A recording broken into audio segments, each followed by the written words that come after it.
the hullabaloo, the hoop, the gora. And I started thinking about it, and it's like, just in 1 week, a whole bunch of shit has happened. And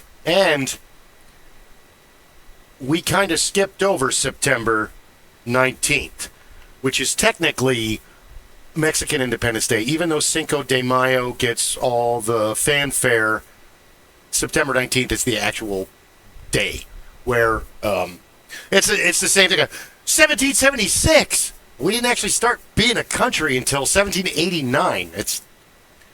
There was some. Yeah, and the first actions actually took place in 1775. Yeah, with all the stuff that Lexington and not just Tippecanoe and all that. There's a lot going on. So but also, and it kind of, I didn't even realize it till the middle of the day because so much else was going on. September 19th is International Talk Like a Pirate Day. Gar! And here's my pirate Olympics or pirate exercises. Fencing, walking the plank, flag hoisting, wedge chasing. That's my favorite one. Was it 12-ounce curls and 12 peg leg race? 12K peg leg race. There you go. Yeah, everybody should run 12 clicks with a peg leg. Dear God, that would be agony. But yeah, it's International Talk Like a Pirate Day. It's actually a real holiday. Yep. And, should we do the intro and fun? What's going on here?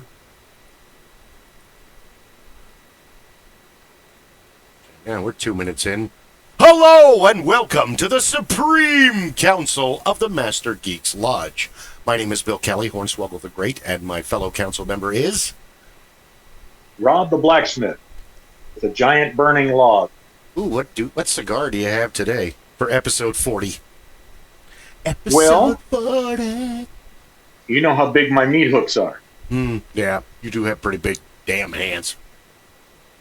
That cigar Damn. is longer than my hand and bigger around than my thumb. Than your thumb. This is a very large Churchill style, but this is a 60 ring, I think, so it's a very large, thick. This is La Flor Dominica. Fancy. And I was out at the cigar shop the other night, and I hadn't had a big. This is called the Double Legend, or the Double Lingero. And it's because it's double size, double length, and double ring size, basically. Oh. And I haven't had a good Churchill cigar in a long time. And Churchills are named Churchill because Winston liked to smoke the long cigar. Yes, that he was did. his big. So he would smoke anything, but he enjoyed the long cigars because they gave him the opportunity to enjoy a stick for a longer period of time, because he didn't always have it lit, or he would light it and then he would be doing things, so he would set it down and he'd come back to it. It would go out. And it gave him the opportunity to enjoy a cigar for a longer period. It also works very well as a personal space meter, in that you have it in your hand if you're in the midst of a conversation, you've got a group, and in the midst of what he was dealing with, you could swing that cigar and keep people at least a few inches away from you. Yeah. Further. Get back. Put this in your face again. Burn your hair. And September 20th is National Batman Day. Also a thing. I didn't know that, but okay. And then we get to today. And today is jam-packed. Man, why do we have so many awesome things on one day? Not that that's a bad thing, but we couldn't, we couldn't space it out. You couldn't put one of these on, like, Aglet Day or, something like, parking meter day. Okay? because it's National Elephant Day, but it's also National Rhino Day. They don't get each their own day. They're lumped into one day of noses. Is that what this is? So it's National Elephant Appreciation Day, World Rhino Day, National White Chocolate Day. Fuck yeah. Is it 6 minutes in? I probably shouldn't start swearing.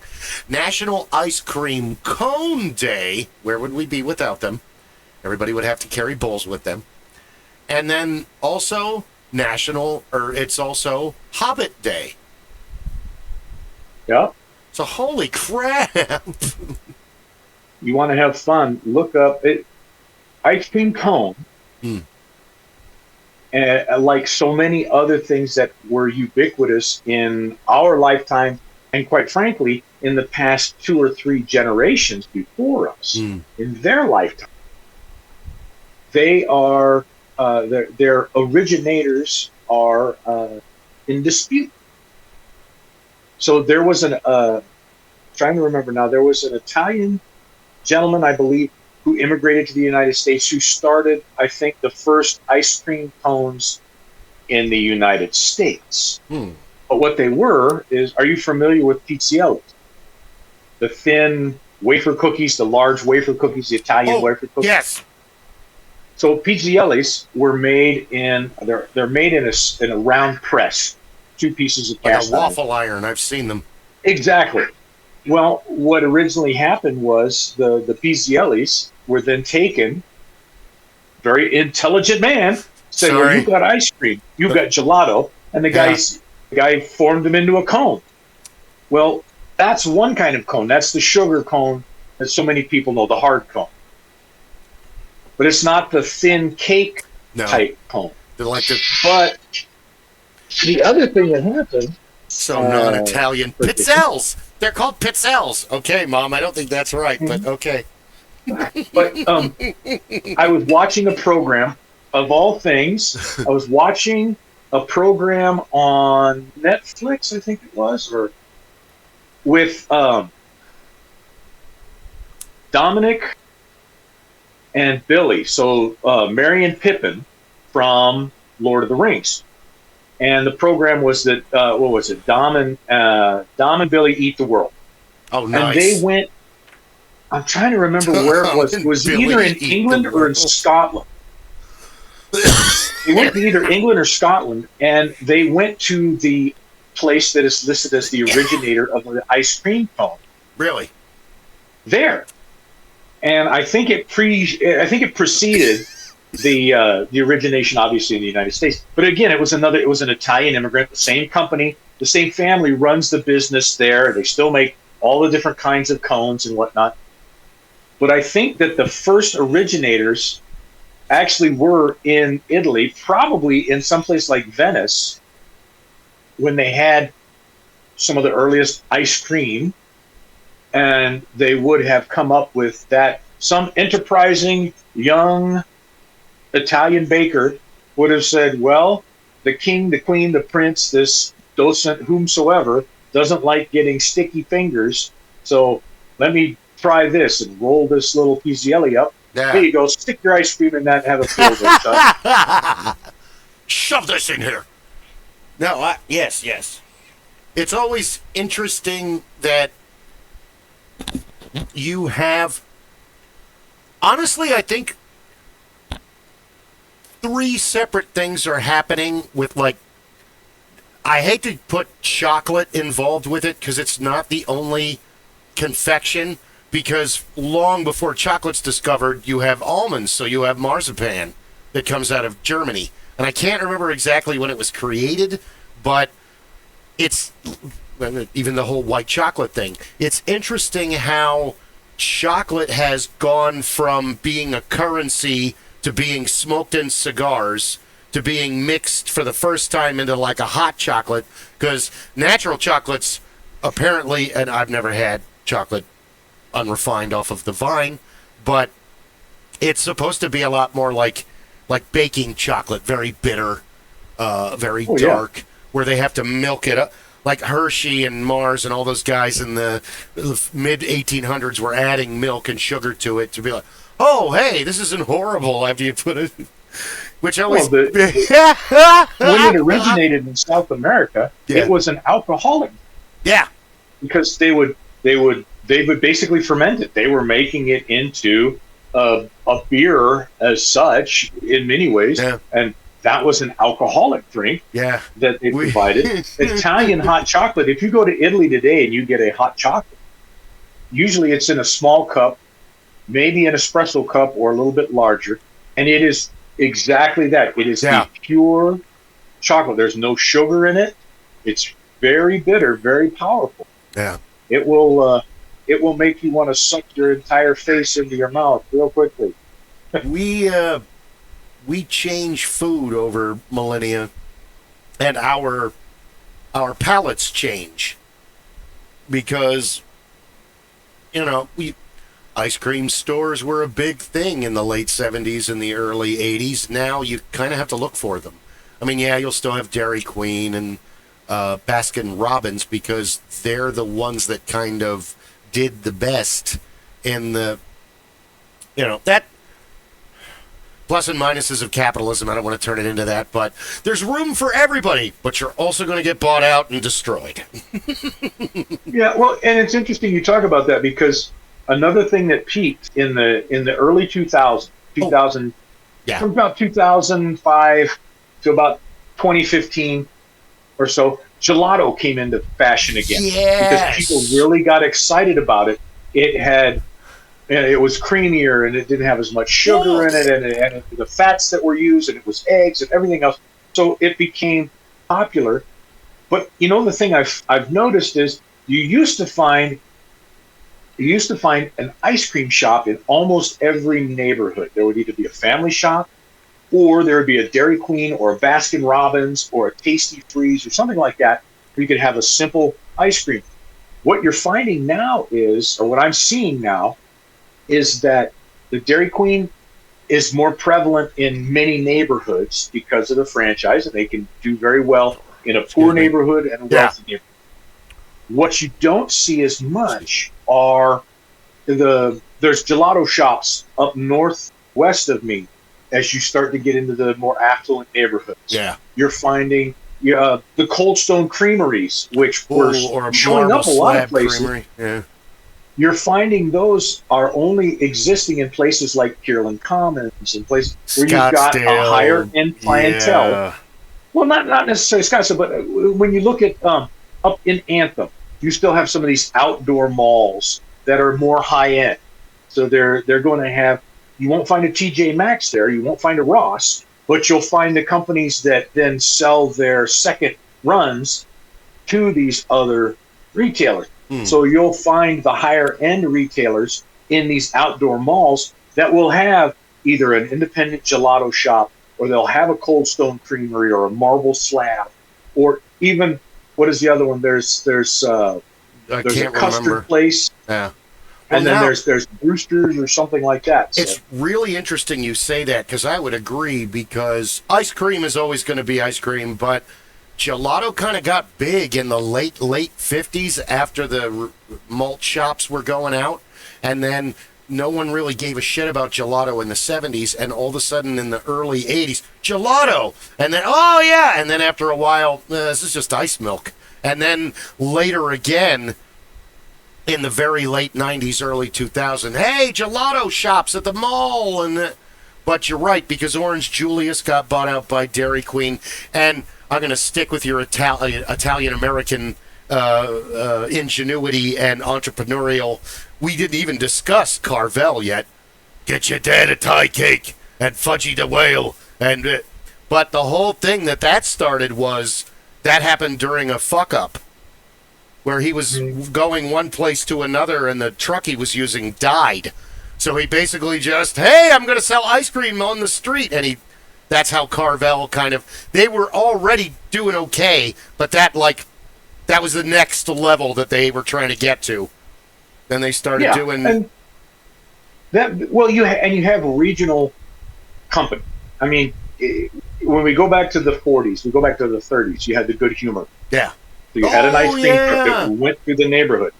Then in the Mr. late Frosty. 40s, after World War II, the Good Humor Man picked up and became a bigger thing. You had guys coming back, but gelato became a big thing because it left Little Italy in Chicago. It left Little Italy in San Francisco. It left Little Italy in New York. It left Little Italy in some of these Midwestern towns because soldiers came back from Europe. And they knew about gelato because they had the opportunity to see it. Oh, gelato, yeah. We what went is to gelato? We went to Gelato is Oceanside. ice cream, but it tastes really good. You know, it's thicker, it's creamier. It's so, shit, that's the stuff. So that was like saltwater taffy really was a southeastern thing. It really was along the eastern seaboard. Saltwater taffy was big all along the eastern seaboard. That was, you go to the boardwalk, you get a bunch of saltwater taffy. You get, and that stuff got taken overseas during World War I and World War II. Saltwater taffy. And picked up and got picked up in England. So there are wonderful saltwater taffy shops and manufacturers in the coast in England. Yeah. And it's kind of interesting to see because you stop and you think about it. Here, we don't think about it. We're Arizona. Saltwater taffy, the closest we get to that is you'll see it at the fair. You see it at the mall. Your friend from back east knows about it and introduces you to it. Here! I just got back. You see it at, C's Candies. And who was the other one? There were two candy shops that we always had. C's and crap. Mrs. Something or other. But anyway. Oh, hey. Those are the places you find them. Hold on. Rob is saying hello. I hope can you join us? I wish. How do I add him to Discord? We talk about the up-and-coming game. He should be able to... as long as he sees it, he should be able to join. I joined his... Sorry, I didn't mean to interrupt. Say that again. No, if you send him an invitation, he should be able to jump right in. Because that's what I did with Kathy and Chad. I sent them an invitation so they could jump right in. Oh, there you go. Okay, there's a bunch of others. Hopefully he'll join us. If not, I think he has stuff going on. I remember him saying that, so. Yeah, he's in another game. Thanks for talking. We're still working on it. We got one definite no, and probably, let's say, you and I, so 2, and then Chris, Chad. Lunk was interested in Ed, Lunk, so that's 7 so far. And I think Zach, my son Zach would be interested in playing too. 8. I would love to ask Hannah, but she's been so busy and kind of mad at me that she hasn't, it's all my fault, that she hasn't answered me. So I have to fix that. Other than that, Rob's just lurking. Lurk away! Do lurk some more. Laughing like Renfield. Because that's bad. The iconic Renfield is awesome and has that laugh. But I don't care how many movies you make. I don't care who plays the character. Tom Waits, 1992. Bram Stoker's Dracula knocked it out of the park. You're never going to get a better Renfield. I want to watch 24 actors try it and do their own thing. And it's Tom Waits. He's on another level. Even Jeff Bridges and Robin Williams were like, every time Tom's on the scene, scene belongs to Tom. Just let him go. I'm trying to remember who played in the original Dragon. All right, hold on. With Bella? Yeah. Now I got to know. I shouldn't have brought this up. I got to do research before I mention things. The one guy that I can think of who would have been able to steal the show as Renfield.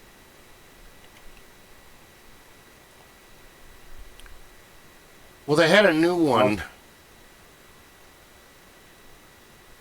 What? Peter Lorre. That's what I was thinking. He would have made an incredible Renfield. Yeah. Anytime you want a little Weasley, or even in Casablanca, help me, Nick. They're going to kill me. I've been around you 5 minutes and I want them to kill you. Yeah. And he would have been an incredible Renfield. Okay, 1930. Did it say 1932. Dwight Frye. Okay. Fry with an E. Sorry. Looked at that real He did quick. well. Fry. It's Fry. Yeah. 1931, excuse me. Bella, I've seen it once when I was like 8. I don't really remember it. I got to sit back and watch it. Bella Lugosi, Helen Chandler, David Manners plays John Harker, Dwight Frye plays Renfield, Edward Van Sloan. Dashing name, dashing looking dude plays Von Helsing. Kind of need to be a little nuts to play. Anthony, that's the problem with 1992 Bram Stoker's Dracula. Is you've got Gary Oldman playing Dracula. You're already way ahead. And oddly enough, that's not really deep into Keanu Reeves' career.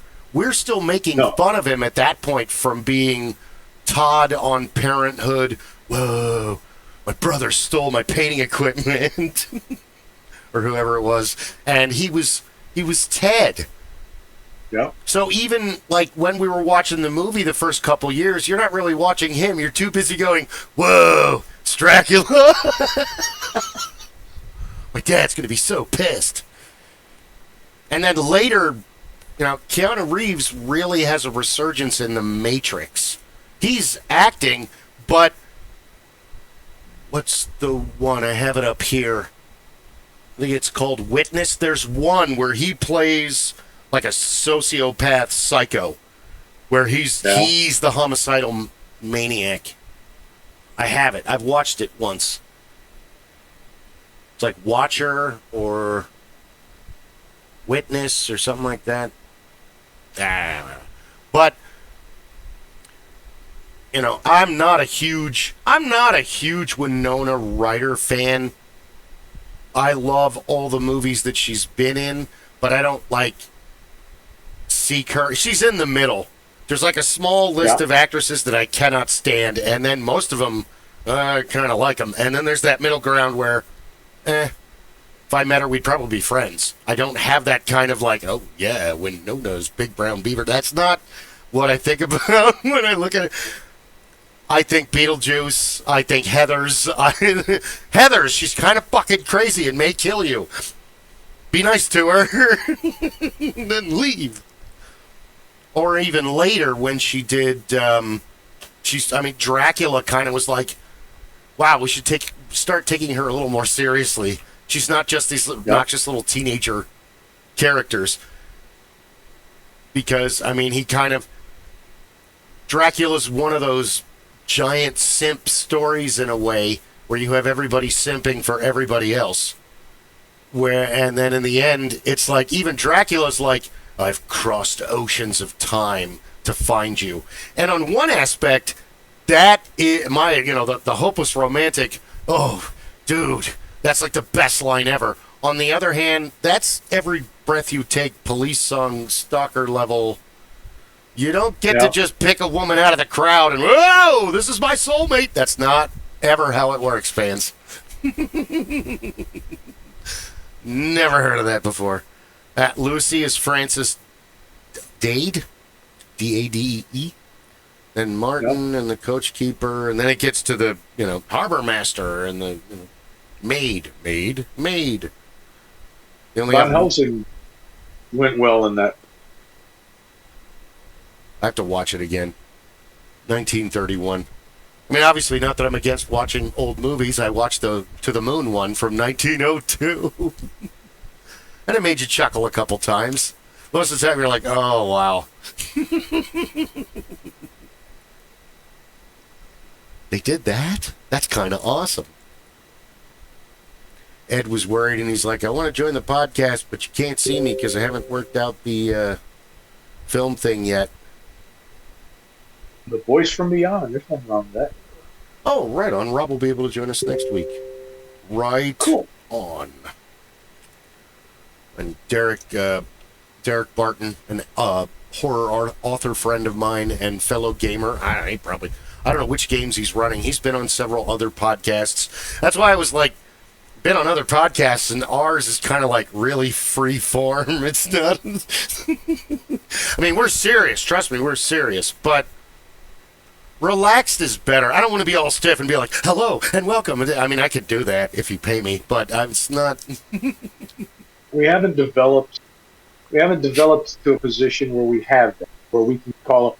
If we were in a position where we could call up Lance Henry and say, hey, dude, like to have you on the show, and then that's different. Now you've got something you can run with. You can really sit down. And even then, the best ones that I've ever seen of that, when I've watched Clancy Brown on some of these podcasts, and he'll sit there and they'll start asking about all kinds of stuff, rather than saying, hey, that latest movie that you did with Keanu Reeves, and you were doing, John Wick #27, and you did this, that, and the other.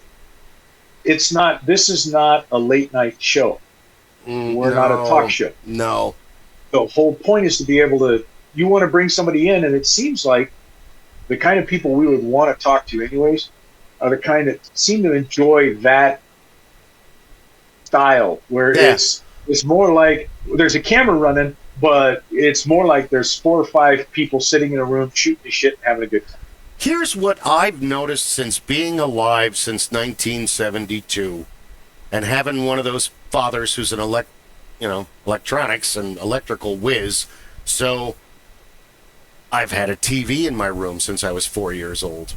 I can remember being 4 in 76 and watching Godzilla on my, that was on one afternoon for some reason in Philadelphia. So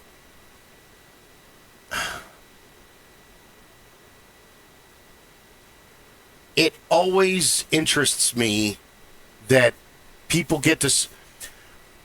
What I've noticed is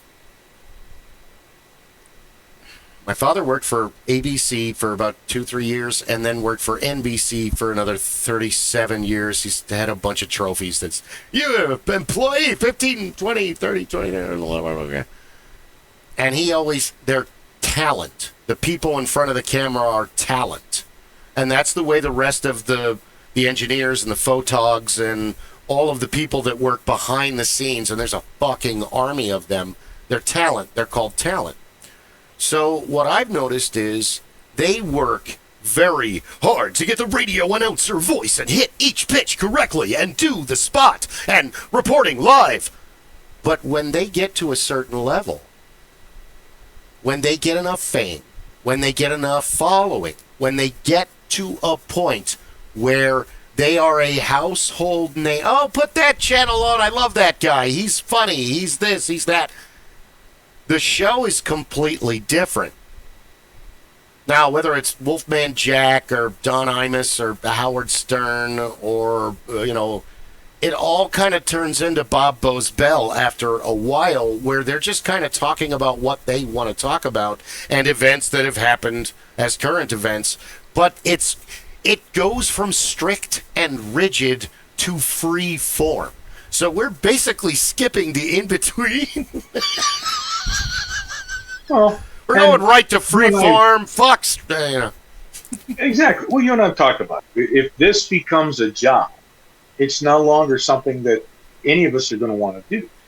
If it's fun, if we're having a good time with it, then it can be an avocation rather than a vocation. You could make a nice living with an avocation.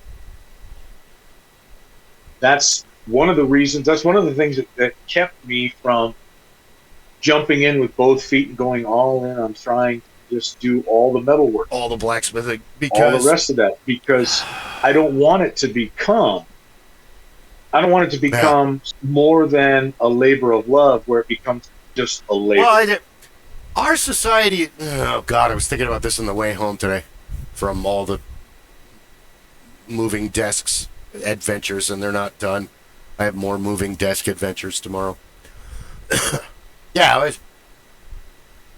She found another one, went all the way down there. It doesn't go all the way down. This is supposed to be a standing sitting desk. This is just a standing desk. Well, I'm not trying to trick any, but that's not the point. The point is you should have mentioned this in the... I'm sorry. It's okay. I mean, it's nice, but I gotta go.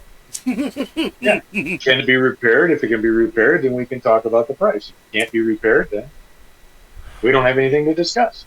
That's the other thing too. Is somebody blocking it? Does it need a new solenoid? I mean, this thing's like 5-6 years old. They don't. Yep. My apprehension for the entire process was, as I showed you in the video, that thing moves the way an extending ladder or a fucking lawnmower would, where most of the other ones are like the one I looked today, where it just turns the solenoid and it's kind of like on an Archimedes screw and it just goes up or down. So I'll figure it out. I just feel you don't want to fail your friends, you know. I haven't been over to, and then I was shocked. I had to post it immediately. I went out there to the ranch, and not only was Malachi out of the house, he walked up to me, and I got a couple howls out of him. I didn't get them on camera, but because he hasn't been eating, he went from 160 pounds to 82 pounds. He's having all kinds of problems. He's got a mass that they can't remove, much like our friend Squidget here. So it was amazing to see him up and moving, and to get to hug him again. And because he's almost 10, we don't have a lot of time left. That's the good thing and the bad thing is we don't have him for very long. Long. Yeah. And then I was surprised. That whole video is totally genuine. Where he's like, I'm going to go get the 58. The 58. Well, there's like 4 58s down there. Which one are you talking about? And then when he came around the corner, Judy and I were in a full-on conversation. We were talking about a couple different things. Because all this stuff is going on. And then we moved the big truck. And then I'm going to strip that Suburban. Only I'm not going to cut the shit out of it like I did the other one. That was fun. This one's going to be serious, fast. Get it out of there. Get it recycled. And then I went down there and we started talking about blazers. And he's basically... There are no more blazers that aren't spoken for. And then I found a 35 pickup, but it's a Ford. Okay, but it's a Ford. You're the only one that has a problem with, you got to let go of the rivalry. It really doesn't matter when they're that old. If you want to scream about them now, go right ahead. But you take that one and you go find a little 4-cylinder diesel and you put it in the truck and then really piss people off. Yeah. Oh, he's been talking about, he fell in love with this truck, and it bothers him because it's a Ford, and it's like, okay, you fell in love with the girl from the wrong side of the tracks. It's all right. It's okay. So she's poor. So what? And the guy is kind of flim-flamming. He already bought 4 other trucks off of this guy, but you could tell this guy doesn't really want to sell this truck from the conversations and Pete's like, I didn't want this truck. So he quoted him a price, so now Pete's in a kind of a panic trying to get to that number. And that's why it's like, because I don't want to say the price that he told you, because now he set a much higher price to anybody else. Not that I should be saying that on the show, but you have done a lot of work out there, so that old Apache is a nice truck. I wish I had the money to do it. I would love to save it. I'd love to put it in the driveway because all the sheet metal that it needs is all on flat panels. Yeah. So the lower corner of the front of the passenger side door. Yeah. I have a 4x6 sheet that you've seen in the shop that's actually a little thicker gauge than what would be used for that. I had no problem stitching in the little patch panel, all the little spots that it has, and putting it back together again. I mean, because that one's got the straight axle on the front end, it would be easy for me to throw a divorce transfer case in there and go pick up a front axle, turn it into a 4-wheel drive, and keep the 6-cylinder and just really have the perfect shop truck for myself. But Pete's not asking an unreasonable amount for it. And if he's asking for more than what he had originally told me, that's still not an unreasonable amount for that truck. it's more than I have. So Yeah, it's a matter of congratulations, good luck. I know you'll get the money, and he has eyes on something else, a new prize, and I hope he gets it. I just let him go, and he was talking about it and talking about it and talking about it and talking about it. And then we were out there all day, and he was talking about it all day while we were doing stuff off the camera. I didn't record him talking about it on the camera. And then finally, it's like almost 12 or 1, and we had moved. You probably noticed from watching the last video, I don't know if you saw it, the ever ongoing organization video, but I have slowly been organizing pallets and throwing away in the old wood and throwing away stuff that's no good because it's plastic out in the Arizona sun, which is not a good idea. And we have a whole bunch of room. We ended up moving his 64, which is that. As soon as the work on the cab on that one is done, that one's pretty much finished. He bought it off Harold. Harold takes excellent care of his vehicles. You all saw that from the video. And then I haven't talked to Harold lately, but I'm supposed to get I think it's a 289 out of the Ranchero. He said it's a 64, but I think you guys are right. After looking at it and looking at pictures, that might be a 62.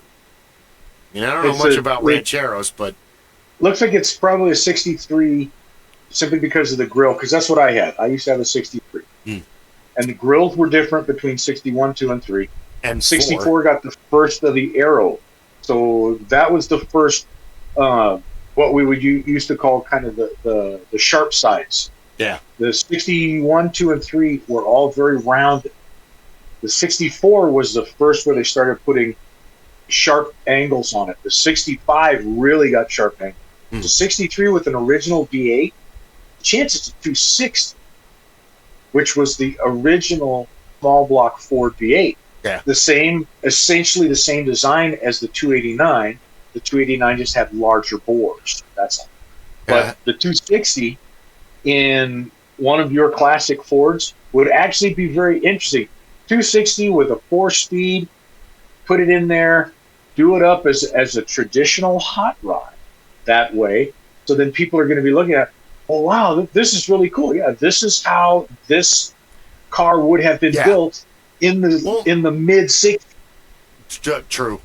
I was thinking if he's going to sell, trade, whatever, I'll do work for Harold, whatever he wants. I like working with Harold and Pete because they treat you like an equal, whereas other people you work with, you're an inferior or a subordinate.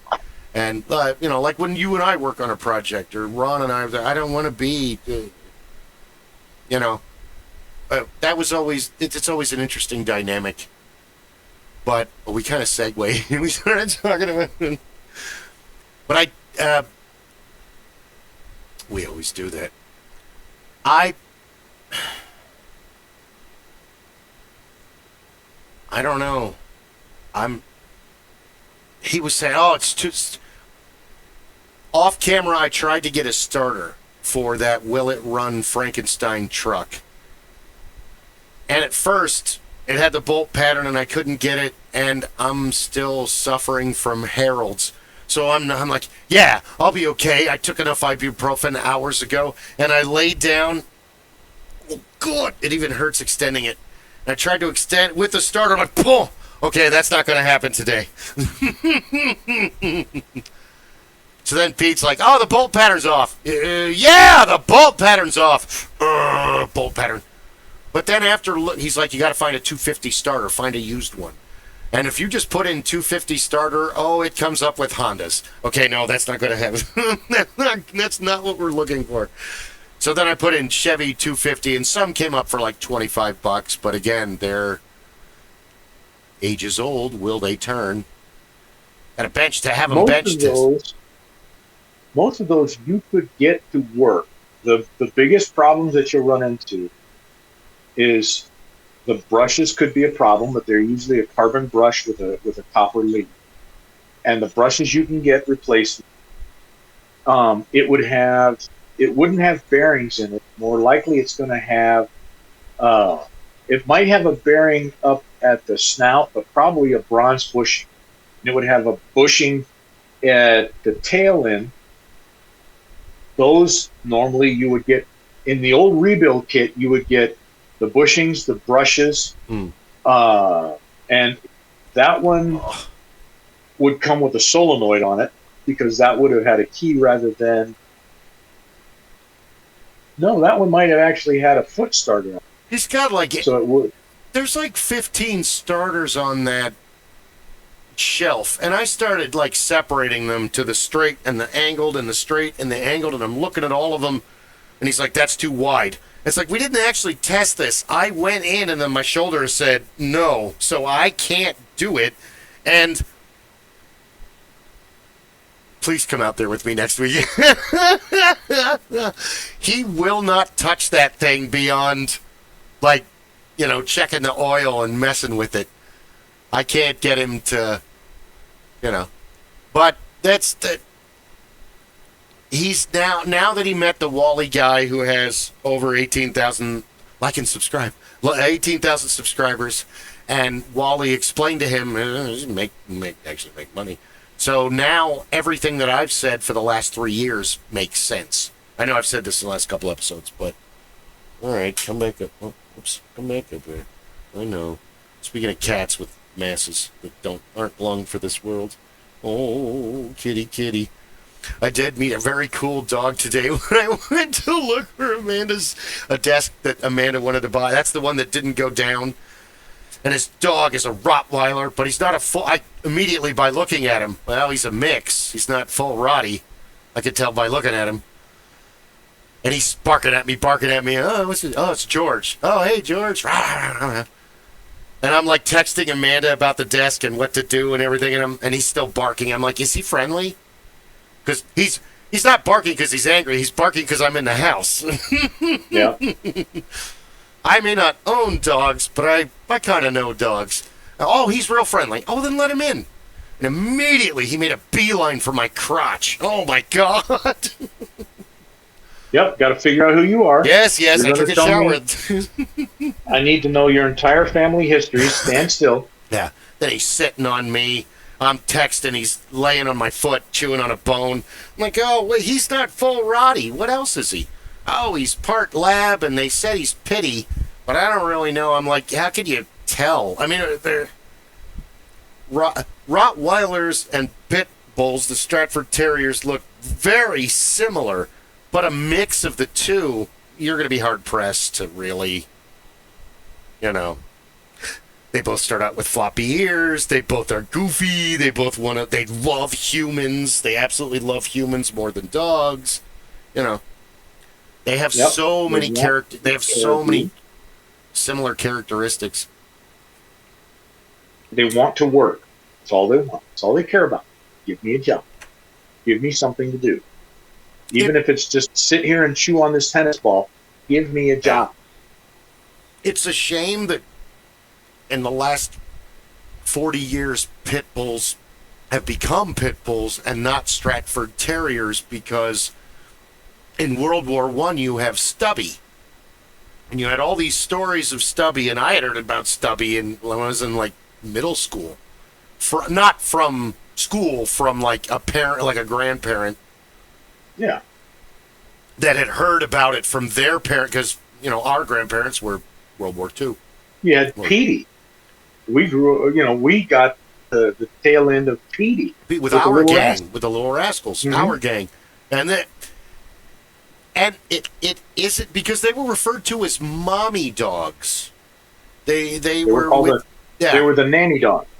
Because the farmers, Midwestern farmers, the German farmers, the Welsh farmers, the Irish farmers, the English farmers in the Midwest loved them for that purpose, because they could have the terrier at the house. They could leave their children all day long with that terrier, with that dog, and be out working the fields and doing all the things they needed to do.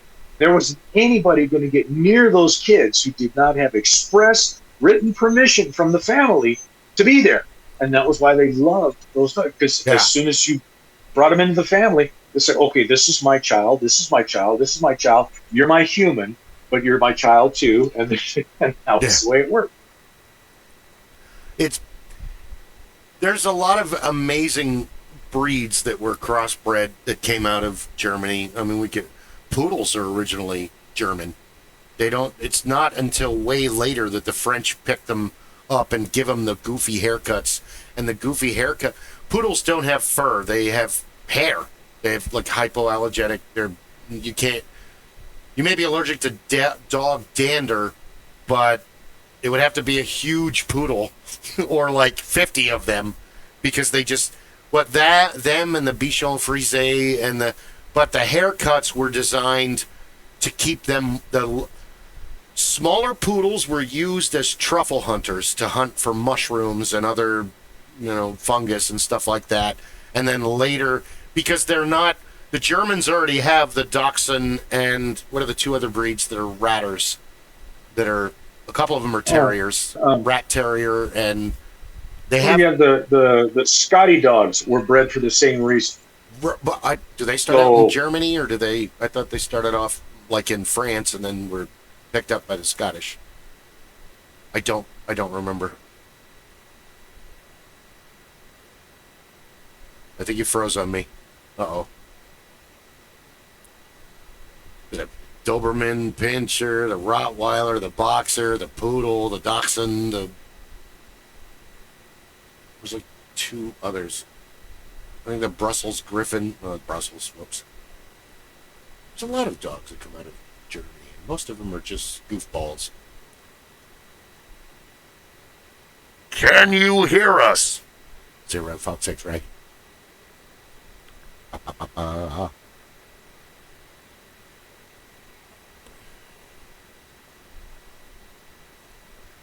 Hello.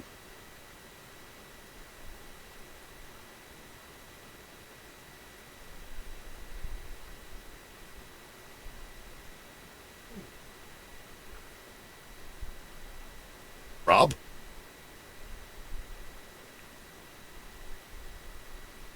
You may have to reconnect.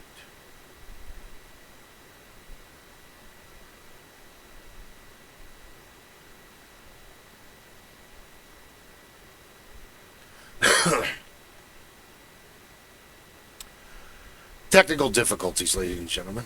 It happens.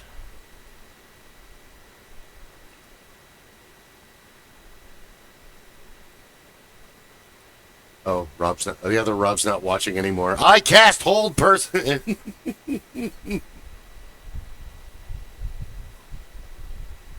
Oh no. I didn't mean to magic him out of the group. Fuck, I gotta be more careful. The only real magics we have are left are music, art, sex, nature. Hello. Oh, that's better. You're moving now. Yeah, I don't know why my internet is acting up tonight, but yeah, I was saying that I think the Scottish Terrier shares a lot with the Schnauzer, which was another one that was bred for going after small rodents, going after anything. But the Scotty was just plain crazy enough that they could turn it loose against badgers and wolverine, and it would go and drag their happy asses right the hell out of their burrows. Yeah. I always called the Scotty dog the only Rottweiler in the world that is more vicious than a Scotty dog, in my contention, is the Chihuahua. Oh, yeah. Or one of the Rat or Jack Russell Terriers. Yeah. I call them Rottweilers because they're the size of a rat and the heart of a Rottweiler. And they're convinced, absolutely convinced, that's highly that they're accurate. The biggest dog on the block. So, yeah, I had two Scotties, and I watched them tear off after a big Rottweiler in the park one day. Uh-oh. And they were ready to try and take the sumbitch down. And that I guess the Roddy decided, these two are It's not. You know, it's when you come across those real crazy people. Yeah, like, no, you're like, not even getting involved here. I don't need to be at this party. It's okay. That's right. I These forgot. people will eat my fingers. I don't need this. I don't know how I forgot all about schnauzers, because when we were kids, Ron Hill, who can't make it tonight, he had, Hansel and Gretel, and then later just Gretel. And Gretel was awesome. His parents' dog. Well, they were family dog. They don't like that. We were little. Abby and Bella were my Scotties. No. And I actually got them Kathy's mom, who had Really? they had Scotties, and they've had, this was the last litter for the mother, and unfortunately, the mother of the pups had killed all but these two. Oh. And Bella was almost perfect, and you know, she had all the perfect traditional lines and everything, and she had the look. Abby had almost every genetic problem that Scotty dogs would come up with. So she had the lower jaw was a little short. She had one back leg that was a little short, so she had that kind of hop when she would run. And I called her my special needs dog because she was the one that I would find every so often out in the backyard licking the fence. I just got to the point. Window pane. My now ex-wife heard me one day out in the backyard, and I looked out there and said, "Abby, what are you doing? You want the neighbors to think you're crazy?" He'd come running in the house. Yeah. But I have to tell you this story. So these two Scotties were full grown. They were about a year and a half old. And my ex-wife loved to buy them the little costume. So she had bought them all these little costumes. I came home from work one day. And your dogs are fairy princesses. Oh, I couldn't find them. So I'm looking around, and I'm calling for the dogs, and Bella wouldn't come out from under the bed because she was dressed as a bumblebee. And Abby came out, and she was wearing, she looked like a scene from Breakfast at Tiffany's. I swear, she had the coat and the whole 9 yards. So Abby comes out from the bedroom to where she can see me. So much and cocaine. She barks at me. She just one quick bark, and then she looks at herself like this, and she looks at me, and she barks again like, "Do you see this? Do you see what she has done to me?" And then she runs back into the bedroom. Are you getting the level of disrespect that I am getting today? I mean, I got in big trouble because I took the costumes off the dogs, and they were so ecstatic, running around the house. They were so happy, excited, and my wife got very cross with me. She said, "But they love them." I said, "No, they were hiding under the bed." Yeah, some animals. This terribly. Yeah, some animals love bandanas and costumes and sunglasses and all that crap, T-shirts. Most animals don't. They don't want any part of that. They think they're being punished. Gretchen has a sweater that a friend of mine gave us. I gave to her one winter when it was really cold. She brought it over. She showed it. Gretchen got excited. She put it on Gretchen. Gretchen ran around the house and did zoomies for like 20 minutes. She was so happy. And so I still have it. So if it gets really cold, she'll ask her if she wants to wear her sweater. And boom, she'll run right to it. Okay, I'm ready. Okay, here we go. So, yeah, she's one of the few. Fenner, he's like, the only outfit he wants to wear is his harness because he knows that means he gets to go out. Yeah. Well, Hannah had Bandit on a vest if they're up in the snow. But then he understands that there's going to be snow. Uh-oh. Yeah. Oh, you froze again. That's why I have those canine, I have the canine team harnesses for the dogs.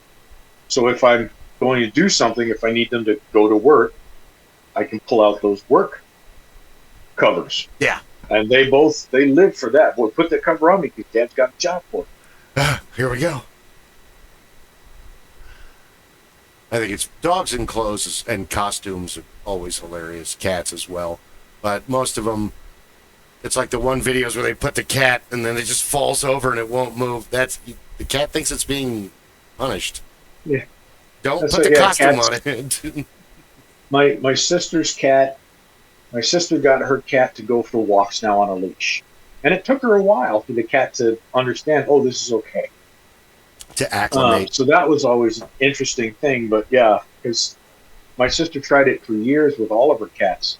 And the thing I used to remember was every time when she was younger, she put the little harness on the cat, try and take it for a walk. And it was always started out as taking the cat for a drag. Yeah. Why are you punishing me like that? That's right. What are you doing? I don't want to do this. Get that thing off. Yeah, I want to explore on my own. And like mine, if I walk down the street to check on the fuzzy grandkids, they walk with me. Yep. Or Safi will follow me halfway and then she'll like wait in the neighbor's yard. And then as soon as she sees me, oh my God, I was just in the house. She wants you to tell me all about it. What happened? What did you talk about? What's going on? Give me the newest information. Bandit says hello. Yeah.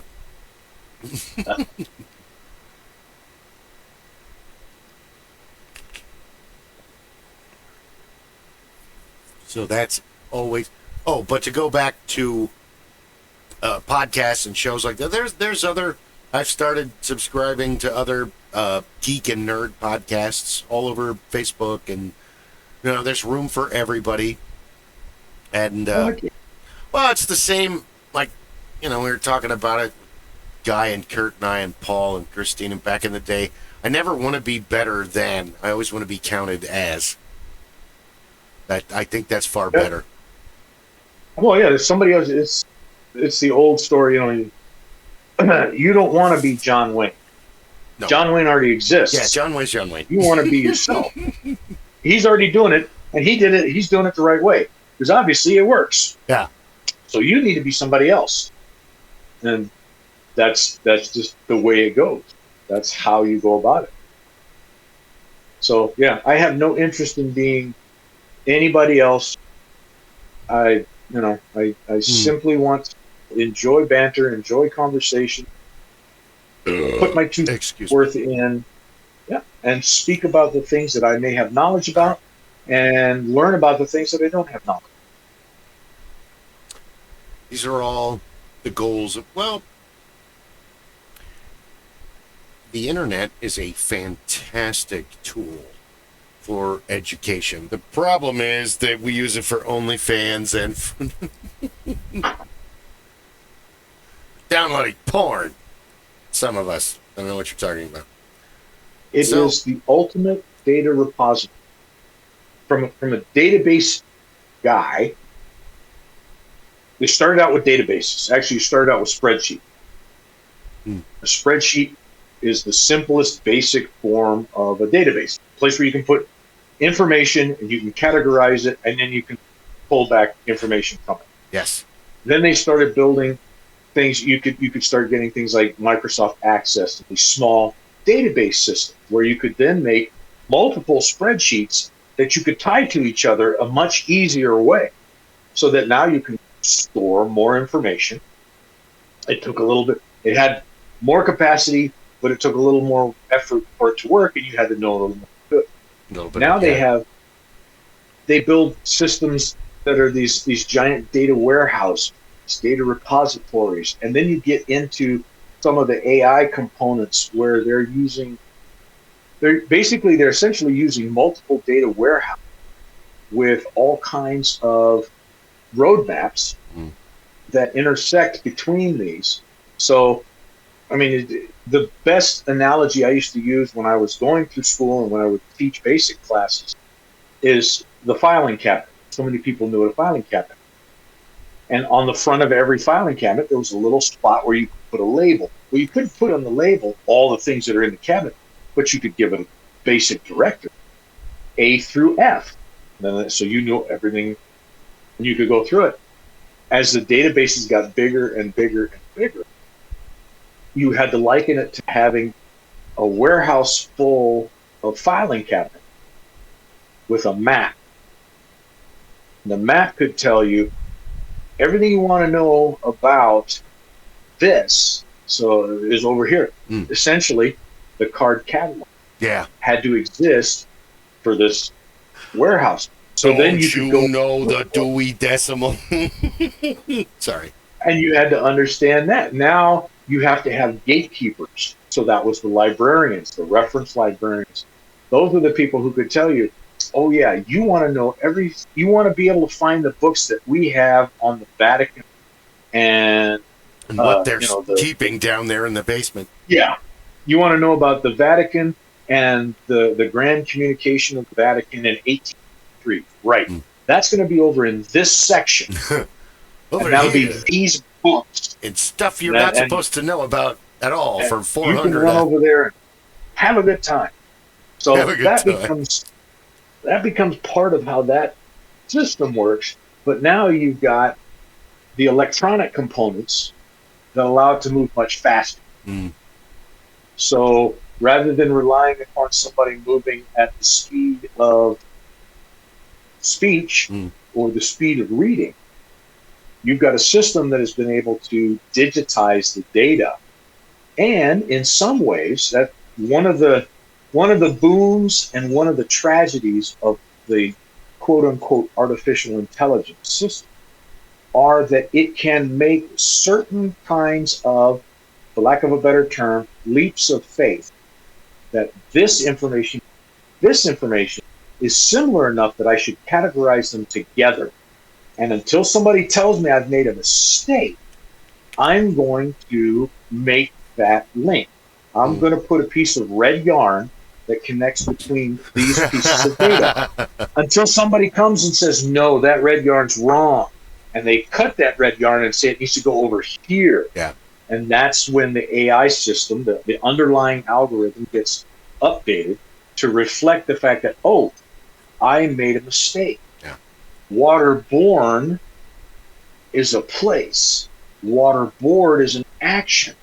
So I can't put these two together.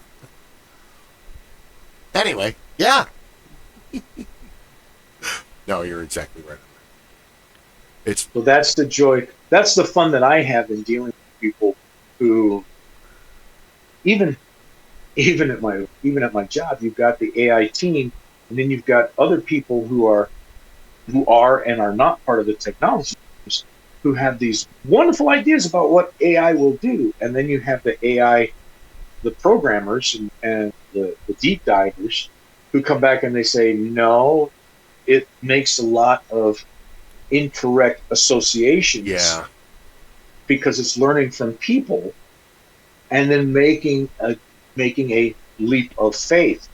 This person said this person said this. The information I have about these two, these are very similar. So at this point, I'm going to make a connection until I'm told that's wrong. And so that's why we have to go back every so often and say, that's wrong. And then it's like we thought it was like that, but that's not actually what it turned out to be. And it comes back and says, oh, okay, I'll forget that link and we'll go this way because I've been corrected. Yeah. I would say I'm segueing and I'm boomeranging again. Boomerang topic. Wolfman Jack wasn't just a disc jockey. He became a nationwide persona, much like the Big Bopper before him. Whereas the Big Bopper's life, unfortunately, was cut tragically short with the plane crash. But he was the Crickets and Buddy Holly and Richie Valens. Oh yeah. But it's that same kind of magnitude where, had they all survived, we don't know what would have happened to the music and the myths and the legends and the time. But Wolfman Jack in the next iteration made it all the way into film, where he's a main character in American Graffiti. Yep. Well, and he was part of a group that was very long lived, because who was the other person that came out of that era that had a long and storied career, Yeah. starting with that. Up until the late 80s when they got really old, and then that was the end of it. I'm trying to think. I can't. Became the voice of Shaggy. Casey Kasem, you're right. American Casey Top Kasem. 40. And Dick Clark. Oh, yeah, that's These right. were the guys. Well, these were the guys that really grabbed everybody's attention, because they didn't know everything, but they knew the right people to get the information back from, to then be able to share it. That's So true, because they were able to talk. Dick Clark would fit into that group, even though it's Bandstand in Philadelphia way back in the day, or, you know. He's not really a disc jockey until later, but still. Well, he became Mr. New Year's Eve.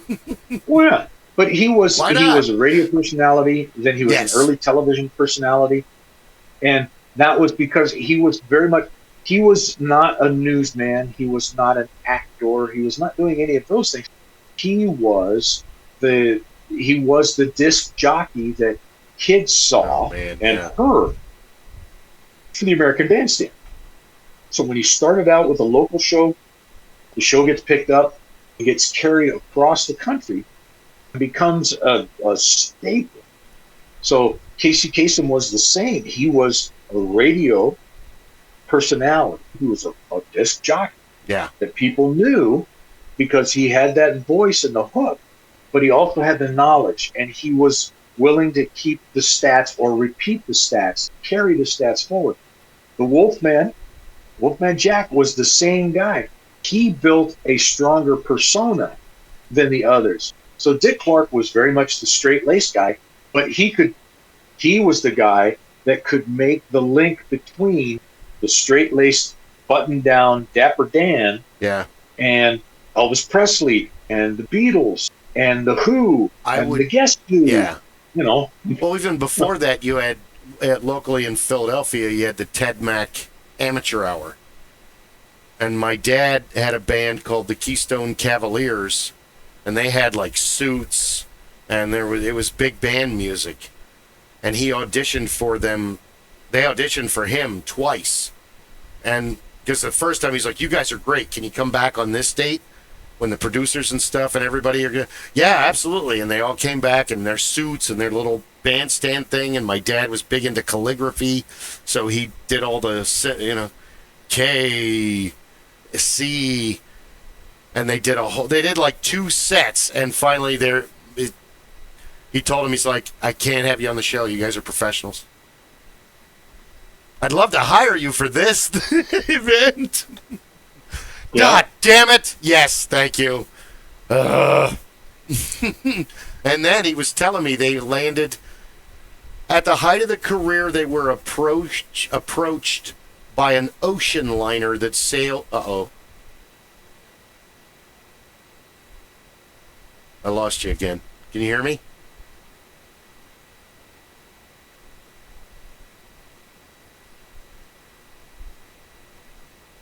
Black one, over. Roger. God damn it. All of Monday has been like this. You just kind of...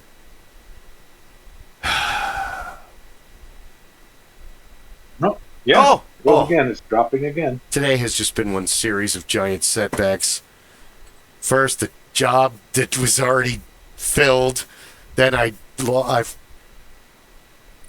just trying to think, oh crap. So I left my phone in the shopping cart when I went to Fry's to pick up some cat treats. And then I went back and got it, so somebody turned it. My phone's a piece of shit, so no one's going to steal it. You'll be lucky to get $5 for it. Only a crackhead or street person would try to pawn my phone, or a kid, like a 12-year-old. And then I was reaching up for Searching up for the back scratcher, not paying attention, and my one-of-a-kind, personally, just for me, a ceramic steampunk Gandalf pipe is no more. So, Ed promised that he would help me make a new one. I wasn't even using it! It was over here, it was against the thing, it was safe, it was that. This is why I don't buy glass. I mean, you see me use glass, that glass has its days are numbered. I am very clumsy. I'm hard on objects. Yeah. They're like, Dad, you're always breaking goddamn handles on tools. I didn't mean to. I know. It's by choice. I chose to do that. That's why you have to ban something. Yeah. There you go. I'm sorry I have accidental super strength with it. Go back. When I need super strength, it doesn't happen. When I don't need it, what? Pick up the house? Okay. Mm-hmm. Oh, man. Thank God for Netflix. Netflix really pisses me off, but on the other hand, it's really cool. So, a while ago, they put on the live-action Asterix and Obelix, and then just recently they have the animated series. It's like 5 or 10 episodes of The Big Fight. And it's an all-French cast. Well, it's an all-French cast on both of them because it's a French. But I know who the two characters were. I know who Asterix is. I know who Obelix is. Other than that, I didn't know anything about the story until I started watching it on Netflix. And then I'm like looking it up on Wikipedia. I'm like, oh, this sounds fun. Romans that are terrified of this tiny little area in Gaul. This is neat. And the fact that it's awesome that all of their names are like modern, ancient takes on modern spoofs. Dogmatics and this and that. Hygienics and it's the fishmonger. That's like, I saw there's a guy on Facebook who does the little quick memes or little quick animations. And it's always, the two wizards. I cast oversized forehead. I cast, staph infection. I cast. So I've been watching those and just having a field day with some of them. But the one that got me the most recently was, why does every modern medication name sound like the most amazing wizard's name? Yeah. Xanax the Great. Yeah. Praxilixis. What? Then he gets to the one that got the little guy. Yeah, he lives in that tower way over there, 3 towns away. The last guy was Viagra. Viagra. We were trying to ask him if he knew how to, any alchemy to cure that, but he just kept standing real close to us, and it was uncomfortable. We had to leave. So yeah, today, and then I was the desk thing, and it's been 2 dozen no thank yous. So you just gotta muddle through it all. Keep moving. Yeah. So I didn't really. Netflix is always an education via yay or oh god.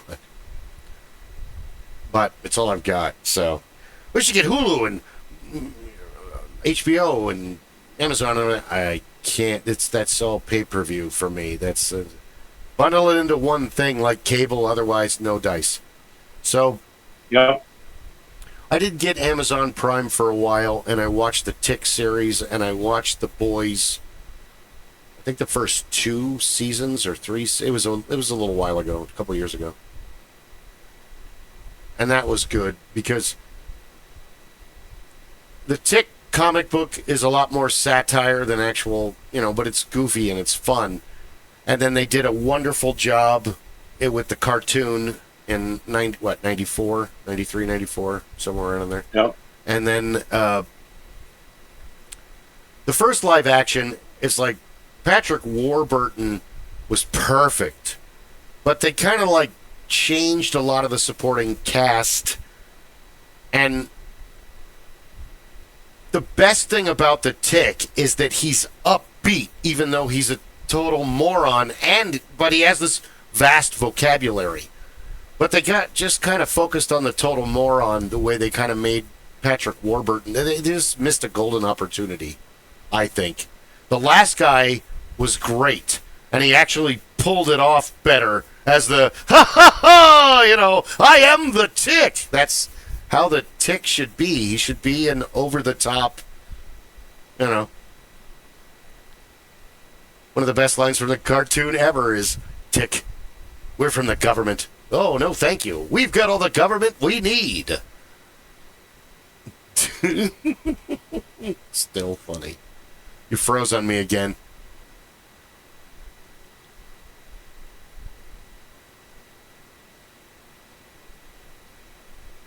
Old person.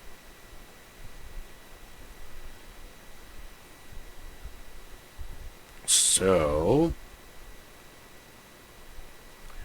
what is it with your neighborhood and your connection? There we go. You're back. Yeah. Right On the phone because for whatever reason I'm going to restart my router. It just was working fine all day this afternoon at once.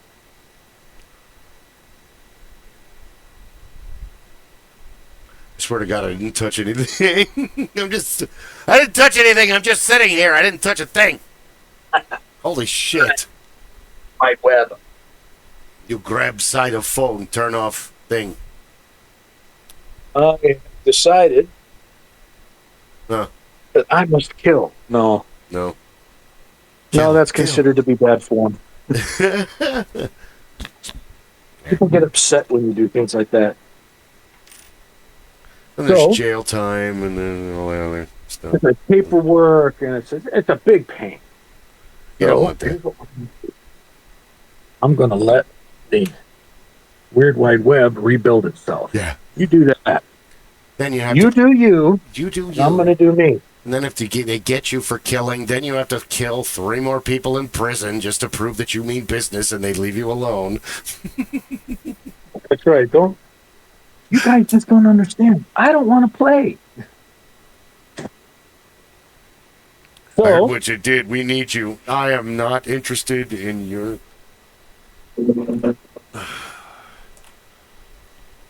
now, Oh, you're out in the shop. Is it still super muggy outside? it's not too bad. Map gas. Tomorrow I'm Of bringing course. I'm bringing over the acetylene torches tomorrow, Okay. so you can take a look at them. Pete made me promise that I would bring them to you before I turned them on, so I didn't blow my house up. Because the cone's inside the thing. Dude, you're probably right, but I don't know when I'm going to get over there next. We both have lives. World's greatest cigar lighter. It is. It's great. Love it. It's really Turkish. That's how we do it. That's how we do. So on yes, that's a cigar.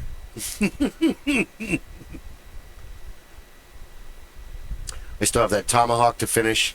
I still have, but I also have to bring you the fender for the 57. Now, should I strip all the paint off of that first? You want me to use the... However you want to do it. We can work with it even with the paint on. Not worried about it. Gotcha. I mean, we're going to be practicing with it, but the other side of it is that, my way of doing metal work like that is the map gas or the blue gas works very good at warming that section up and making it a little more pliable. But you're not taking it to a red hot heat. You're just putting you're basically asking to anneal it a little bit, calm it down, so that you can ask it gently to move to where you want it. And if you do it right, as it cools, it'll pull itself back into the right position. Yeah. Well, that's what you were saying, that it can snap back. And then that one video that guy sent me with the guy with the black Ford Galaxy, it was a 64 64 or I don't remember what year that guy's car was. But he was basically saying the same thing you said, where other body guys, oh, that's trash. You got to cut that out and throw it away. It's like, well, and I had heard Cliff say that, before, as long as there isn't a crease in it, you could pretty much work with it. It's not going to look exactly the same. And even with a crease in it, yeah. I mean, the old timers would work with a crease in it too. Really? But what they knew they were going to do is they were going to take as much of it out as they could. There's still going to be a bit of a trough. And the intent was, in those days, they would file that piece down and then lead over the top of it. And then they would go back with a lead rasp, and then they would bring it smooth, because they didn't use the polyester fill that gets used now. So the old timers, there were old timers that would have gone after that all day long. Oh, you got a crease in it? Let me see it. Oh, we can straighten that out. Yeah. They'll hit it with a torch, pound it out, and then they'll warm it and then hit it with cold water, and that'll shrink the metal back down again. So while we're on the subject, and because it cracked me up, and it's not just in sci-fi, it's in sword and sorcery too. How much did you love in The Mandalorian that they could just form that Beskar in minutes? Wait a minute. That was fun, but I enjoyed watching it because a lot of the stuff, is the movie magic, but it's the same stuff that people see when they watch Forged in Fire. Yeah. Forged in Fire is not quite an hour long, including all the commercials. But the first part of this the day for these guys is, I think they used to give them 3 hours, which is a reasonable amount of time to do the work for a basic forming of a blade. And then they give them another 3 hours, I think, to do clean up, fit up. But after they formed and hardened their blades, they put them into the annealing oven. Yeah.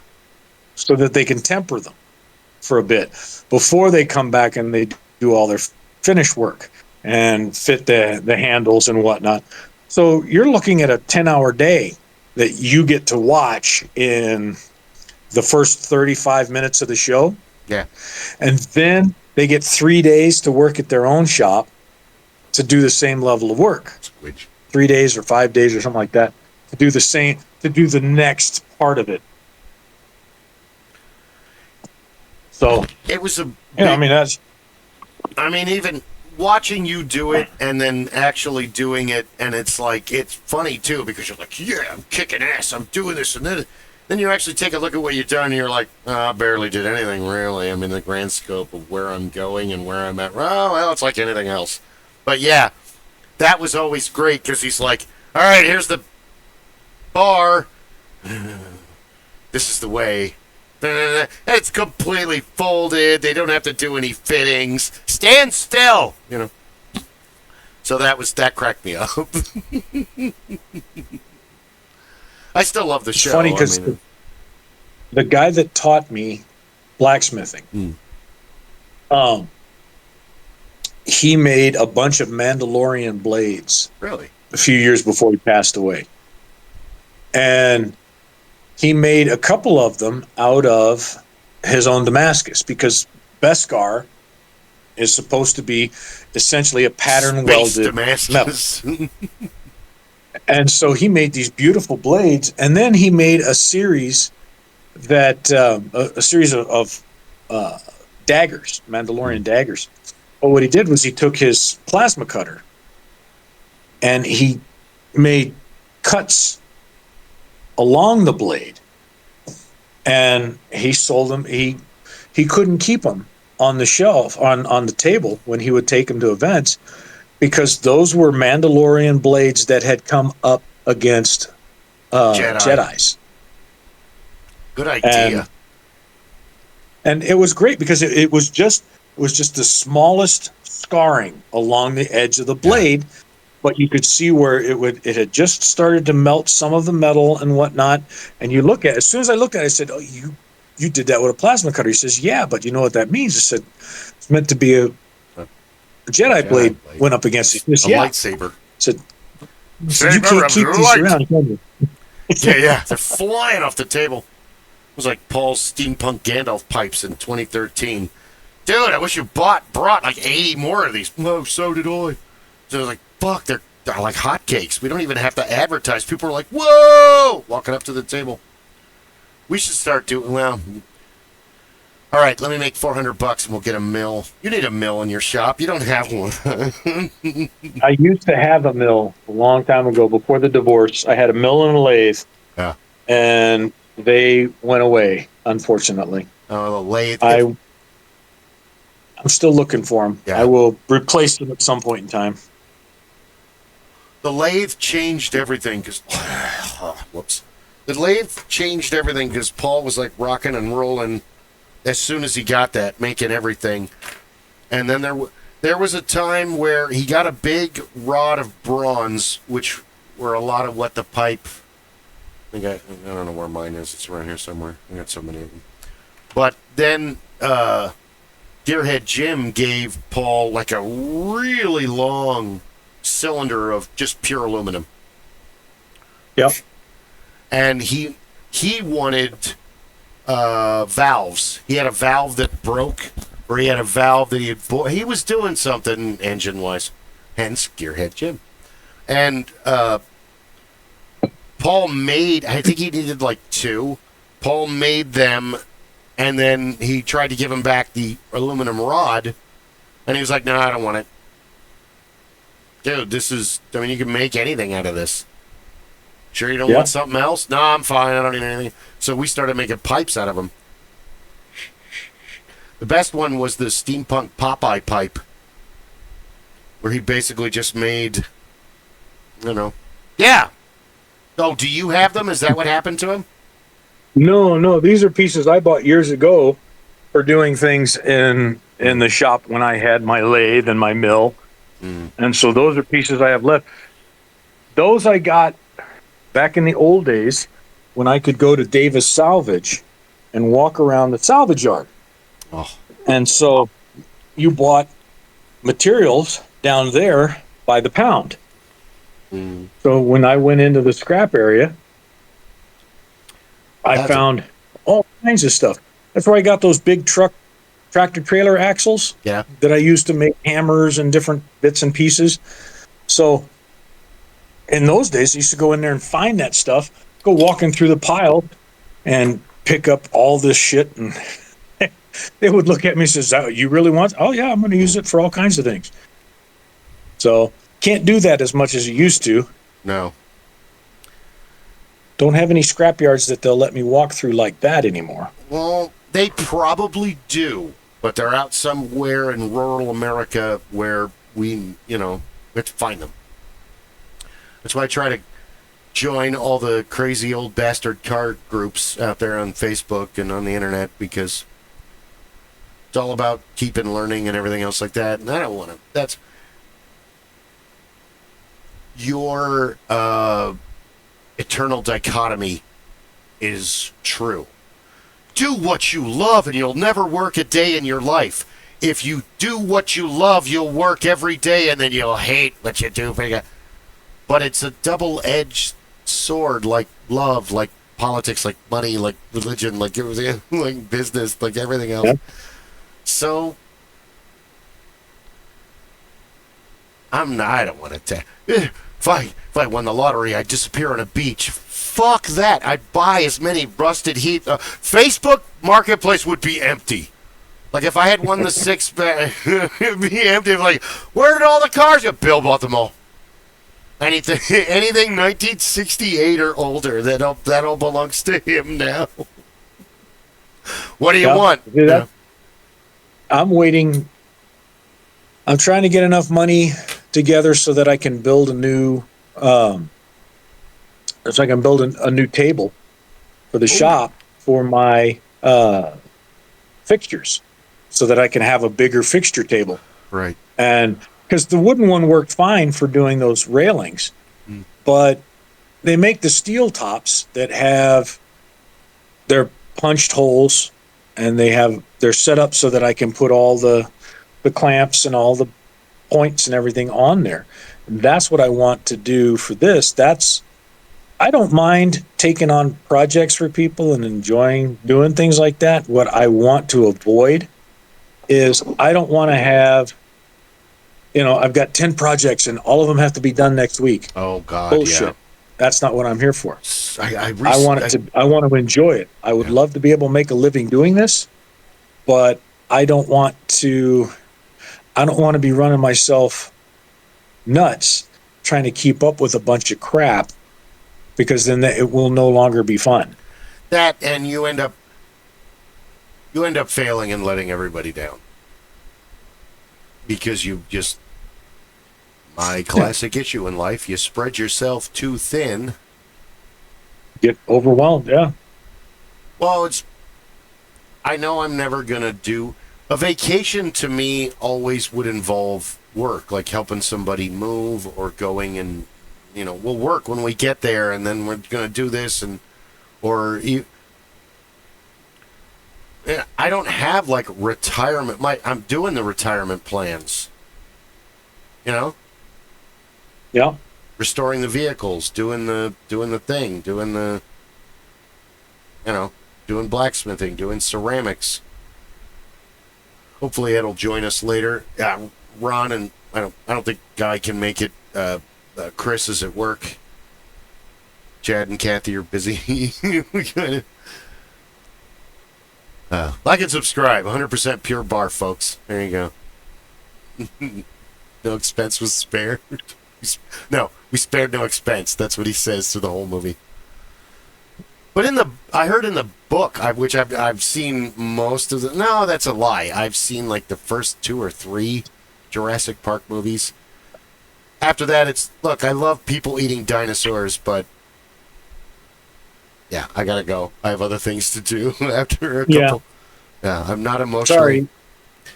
Busy. It's Jeff Goldblum. That's awesome. It's Laura Dern. That's awesome. That's all these actors that I loved in the first movie and in the second movie, and the kids were great. And Sam Neill, he's great in Black Hole 2, Event Horizon.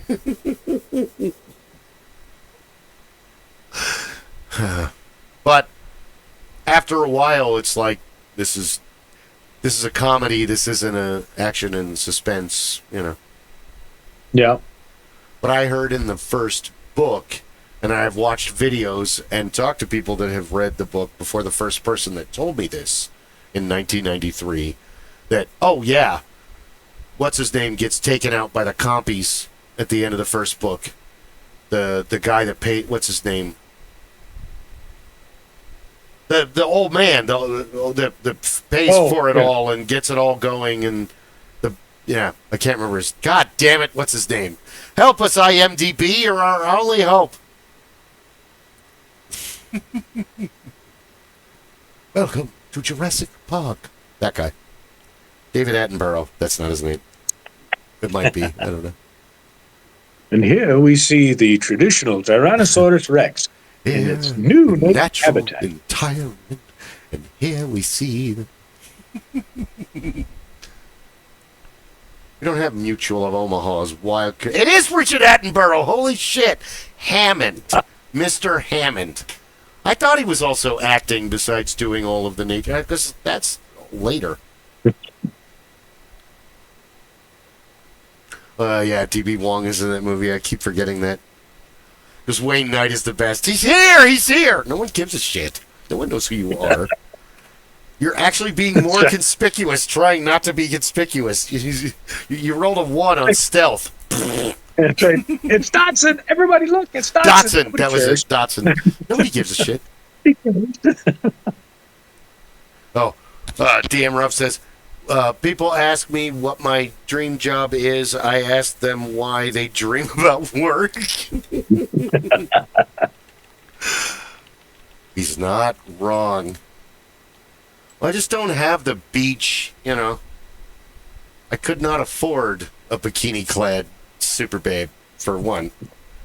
Nor would I sit on a beach and drink and get drunk and drown in the ocean. That's fun for a day. Don't get me wrong, I love the sunset. The sunrises and the sunset would keep me on the beach, but I enjoy them in my backyard. every day anyway, which I don't get them on Mondays because we're doing this, but, you know. I just sit and I think to myself, I'm a realist. Okay, now my opportunity to rant. I have been told by people who were trying to insult me that I am an idealist. And I look at them and I say, oh, why, thank you. That means that I have rules and I have some kind of standards and I have some kind of morals and I tend to live by those and try to live up to those standards. And I hope, and for those that are of a religious bent, I pray that others around me will at least make the attempt to hold themselves up to a certain level. It may not be my level, but I hope that they have some kind of a level. You hope. And I'm also a realist in that I look at things.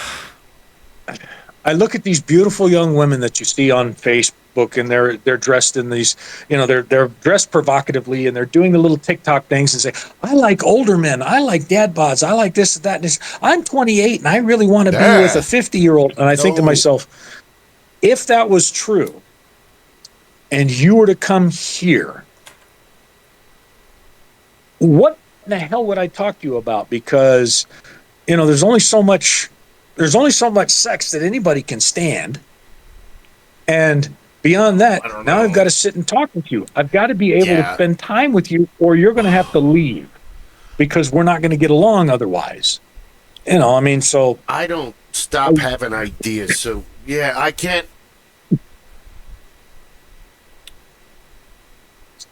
When there's not a lot to talk about, I get really bored. And you're going to lose me. Yeah, or there's got to be some kind of a shared experience that we can both enjoy. It's a double-edged sword. Television. It's like I like watching. I really enjoyed the Wednesday program that they came out with. So the first series of Wednesday, I thought that was a lot of fun. I just finished watching the second season, both sections of that. I really enjoyed that. Is that something that we could share? And that's a for instance. Is that something we could share? Finding somebody, would she be willing to come out into the workshop and spend some time with me? Does she have something that I'd be willing to go and do with her? Does she have an event that she likes to do? Does she like to go off, even if it's underwater basket weaving, for Christ's sake? But is it something that we can share? I was thinking about this yesterday because not Judy, but Pete jokingly made that, not recently, like months ago, we gotta get you a girlfriend. No. And I looked at him point blank. Oh my God, we never finished the one story that we were telling earlier. But I looked at him point blank. I'm like, think about what you just said. And think about how you've known me for the last 3 years. Do you think that if I did get a girlfriend, I would be allowed to have all the free time that I have to come out here? Oh, yeah. Because unless he's into it too, and she's willing to go out there. But that becomes... That's a very small group of... Yeah. Yeah, that becomes a rarity. Wait a minute. So, we were talking earlier about how he's obsessed with this 35 or 30... It's a 35 or a 36 truck. He sent me pictures. She's gorgeous. The truck is amazing. But she's a Ford, so he's ashamed. So it's the poor girl from the wrong side of the tracks.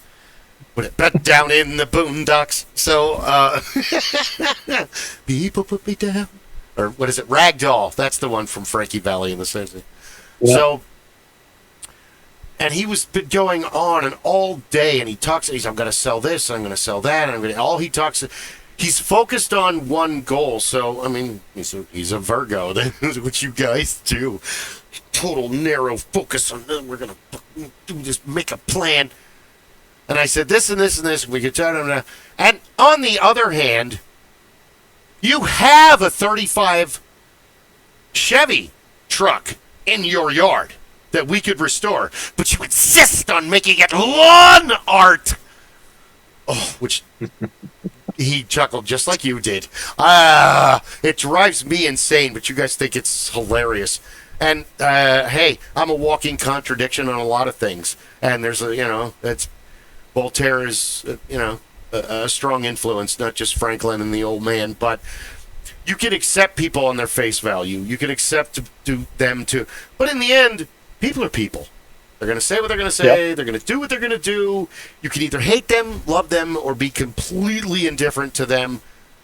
If your passion equals their passion, like all the stuff that we got here and we're going to be having in the future, you'll find a way to work it out, even if you don't all agree on something. And who knows, you may start out friends and become bitter enemies. You may start out enemies and become friends.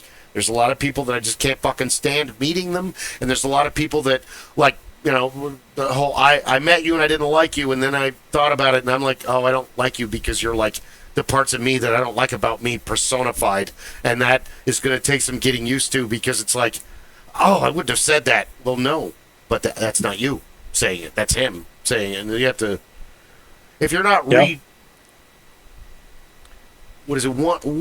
one negative thought should always be reinforced by 3 positive thoughts, and that was a really good thing to hear right out of high school. And it was like, you know what, that makes a lot of sense, because if you can reprogram yourself always to see the glass is half full, because it's interesting that you brought up realist, because my father and I had the same, you're a pessimist. I am not a pessimist, I'm a realist. So we start out, us, these innocent souls who keep tumbling lifetime after lifetime through the universe at someone else's design. The 4th grader that's winning the science fair in some other galaxy, in some other consciousness. So we start out as hopeless romantics, and life turns us into realists. Oh yeah, well, I was trained to be an incredible realist. And that was all the training I went through to be a medic and to do all of that stuff. You can't get. Yeah, that became, and it drives my therapist crazy. It's been driving me crazy for a very long time, because I was trained to weigh a situation within 2 to 3 minutes. And upon being given the initial responsibility for an action or an event, being told, you have a call coming up on the radio, ambulance 52, show you responding, code 3, heart attack. Okay, boom. So now in my mind, I am now running through all of the things that I may or may not have to do. My partner's doing the same thing, and we're vibing at the same point, because he knows, okay, he's going to grab the monitor, and he's going to grab the airway bag. I'm going to grab the drug box, and off we go. And here we are, and we're going to do our job. And our hope is we get in there, we don't need to use any of that shit. Our preparation is we get in there, we're going to use every fucking thing we have before we even get in the back of the truck. He needs more gauze. He looks like a mummy at Halloween. More gauze, I said! Pack his belt full of gauze. So, and that's, I do that to this day. I do that at work. That's what made me so damn good as a project manager and a business analyst and a manager. Yeah. And an operations person, is the fact that I walk in, and not only do I do the tactical analysis in the middle of an event, but because of all my training, I learned to be a strategic analyst. I went through all my fire science courses and all the rest of that for fire science, being able to be an on-scene commander, and then being the union president, and learning how to do all of this shit so that I could figure out, okay, I'm in this area. I've got 3 rescues, 3 ambulances that work this city. Okay. In the next city over, I've got another 3 rescues that I can use. And then I've got this city over here in the 3 areas that surround it, that I have another 8 rescues that I can use should an event come to pass that we need that kind of coverage. So I still do that at work now. In fact, Yeah. my director and the VPs said, you understand all the tactical. And my director had to explain to the VPs why I understand all the tactical shit when it comes to the enterprise, but I also understand the strategic, because I look at them and I say, well, if you do A and B, you're going to impact Z, X, and Y over here, and here's why you're going to impact it, and it's going to happen over the next 6 months, 9 months, 12 months. So Yeah. you delve into that, and it becomes almost impossible to turn that shit off. Well, checkers is fun, but people that play pool and backgammon and chess, strategy is a deeper level of not only fun but satisfaction and challenge. That it's poker's a little different because everything is exposed in pool and backgammon and chess, where in poker, unless you're playing, what is it, is it stud? That every Texas Hold'em and some of the different ones. Where you show the cards. You actually show the cards. Right. Then there's the and awesome Texas fun Hold'em game of Crazy Indian where you only have one card on your forehead and you don't know what it is. And everybody's just laughing at each other drunk at the table. That's a fun game. But, sorry, I didn't mean to cut you off. No, because that's the point of it, is learning to handle that dichotomy, figuring out how to do the narrow and the wide. That's why I take to the blacksmithing, and that's when I was teaching Kathy's boys, when I was teaching my boys how to do blacksmithing. You're teaching my oldest. And they would bring over their friends. So these guys are all in grade school and high school, and they're bringing their friends over. And they'd ask me, can I, you're going to teach me how to make a knife? So, well, yeah, I'm going to help you learn how to make a knife. But what I'm going to teach you is things that you won't even realize you're learning until after I point it out. You're going to learn what is the order of operations. You're going to learn to be both tactical and strategic. I gave you a piece of metal. And you want that piece of metal to start looking like that. Yeah. Damn And right. then, in the end, you want your piece of metal to become that. So that is, this is the tactical. Yeah. This is the tactical with the first step of strategic. This is the final step of tactical with the final step of strategic. So you figured out how to go from A to B to C to D all the way through. And that's what makes the biggest difference. And a lot of people don't realize how much or how little of that they understand until you literally take them and say, now put the hammer down. Yeah. And let me show you what you've done. You went from here to here.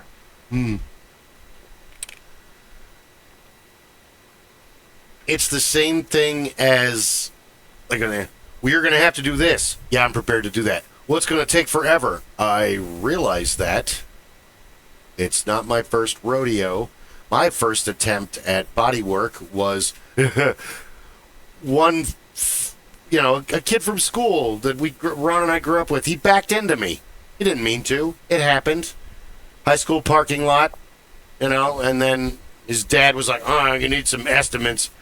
My dad's like, just tell him to give you $100 and don't worry about it. We'll play with Bondo. It'll be fine. It'll be a learning experience for you. So there was a 73 Mercury Montego 4-door, forest green inside and out. I love that car. I think it had a Windsor or a Cleveland. I can't deal. If he was still alive, he'd be able to tell you. Oh, it had this. I broke a rocker arm. I've never seen anybody do that before. That's what I do. I'm the same kid that broke a mag wheel on a mongoose rear mag. No one's ever done that before. That's what I do. Right. Welcome aboard. Yeah. What else would you like me to teach you today? What do you want me to break? I'm here. You had something to destroy. One of the stories, because Guy and I started the comic books, this and that, and I wanted to do there were going to be two main characters in this superhero story, and they were relatively the same age.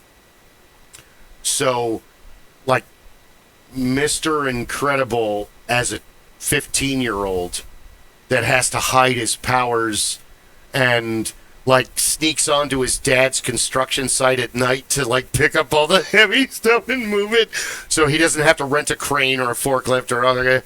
How did this happen? Well, I don't know. It's just kind of, you know.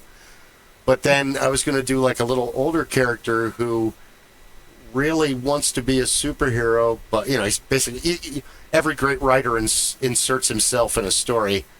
Like, I have the amazing ability to break unbreakable items. So, should I be a supervillain? Because I really want to be a superhero. But all the supervillains keep trying to recruit me. But I just end up, like, destroying all their stuff and beating them up because you made me angry and I don't want to do what you want me to do and leave me alone. Because, you know, he's still going to be kind of like an early 20-year-old. But so the superheroes want him, but he hates them, and heroes are the best thing. And he actually has this power. He can break everything. So the heroes don't want him anywhere around because he messes up any, like, Batman, you know, Iron Man, Mr. Fantastic, go away. Well, Mr. Fantastic or Beast would be like, fascinating. So you've had this power all your life. Yes, I've destroyed 15 bicycles, 5 cars. That last part's true. I didn't mean to. It just kind of, I don't. You didn't put this? No, I check that every day. I check that every day because I had a man that I was terrified of yelling at me. So I check that every day. You broke this. Yeah, I didn't mean to. No. We don't even know how to replace it. Can I try to fix it? Is it? I'm sorry. So that gives him a very liquid story arc. It gives him a liquid plot line. It gives him a liquid future. Because the heroes aren't going to come and immediately attack him because he's not a villain. But the villains, oh, you need to come work for me. Get the hell away. No, absolutely no. So they kind of have to, he's like Hercules, where they can't, or even Superman is the best analogy because the problem is, well, Superman's villains suck unless it's Doomsday or Parasite or, oh no, there's Lobo, but they're not really adversaries. When Lobo comes to Earth, they are. Otherwise, no, Superman just kind of leaves him alone and goes, ugh, Lobo. But the rest of them do that too. Lobo's awesome. I love Lobo. And Superman's lesson is being super powerful and existing in a cardboard world. Everyone wants the superpower and the super speed and the super that. If you were just you when you woke up with that tomorrow, you'd kill everybody around you. The eyes, all that. You would, the breath, you wouldn't know how to control it because it took him an entire lifetime to figure out. It's the. Have you seen Flashpoint Paradox or read the comic? No. Okay. I have the DVD and I'll loan it to you. And I've never read the comic, but when I found out about it, I started watching YouTube, which is extremely dangerous if you've never. I'm like, this is fucking awesome. I need to get a hold of this DVD. So I got it at, like, you know, half price or whatever. One of the, you know. So Flash runs so fast that he traverses into another Earth, into, I don't remember the number. And on this planet, Bruce is dead. Thomas becomes Batman. Martha is the Joker. Superman does not exist. Oh, Thomas, yeah, as far as mean goes, Bruce isn't he's the shadow. He uses guns. He's just, he breaks bones like it's not, I mean, Batman uses that as a last resort, and he would never use a gun unless his life is in danger, where Thomas is like fucking shooting everybody. Aquaman and Wonder Woman are in a huge worldwide battle. And the state of the world and all this. So there's no Flash and there's no Superman. So they go through the whole thing, and then at the end of the movie, the end of the story, they find out that they have Superman. They seized him from the Kents when he was an infant, and they've kept him in a room with nothing but red lights that simulate a red sun. So Superman looks like a Dark Sun elf or a Shadowrun elf, where he's like still 6'5", but he's like this big around. He's like a, he's a tall, gaunt guy. He looks like he's the ultimate goth. He looks like Sandman. And he's never been outside, and the only people he knows are people in white lab coats that are surrounded by soldiers. So he doesn't even know he has powers until he gets outside. And there's a yellow sun. And he accidentally kills a bunch of people because all of a sudden he has red. Everything comes on. Yeah. Uh-huh. And that's how it would be. So I try to think of it as because every power's been done. So you have to kind of come up with a new idea. And this, it's a ceiling and you can't do any more. No, if you go back through time, they put out a bunch of comics, and people read those. So they put out more, and people read more of them. And then they say, well, this is a genre. This is an age. The Golden Age, the Silver Age, the Bronze Age. But they keep coming up with new people for every iteration that is whether it's the 30-year gap that I talk about all the time, or it's the next decade of, hey, that's neat. That's just this. Yeah, but I like it. All right, then you'll enjoy this too. You're right, I like both. And then it just keeps going. That's why you're still going to have... They remade Rocketeer, Disney did, into a movie in 91, 90... Help us, IMDb, you're early. I've watched it 1,000,000 times. That's an exaggeration, that's a lie. I have the DVD. It's Jennifer Connelly, you've got me. Timothy Dalton, and... Alan Arkin and Bill, what's his name, who played the main character. But I mean, it's essentially, that was a comic strip. And they did a really good job with it.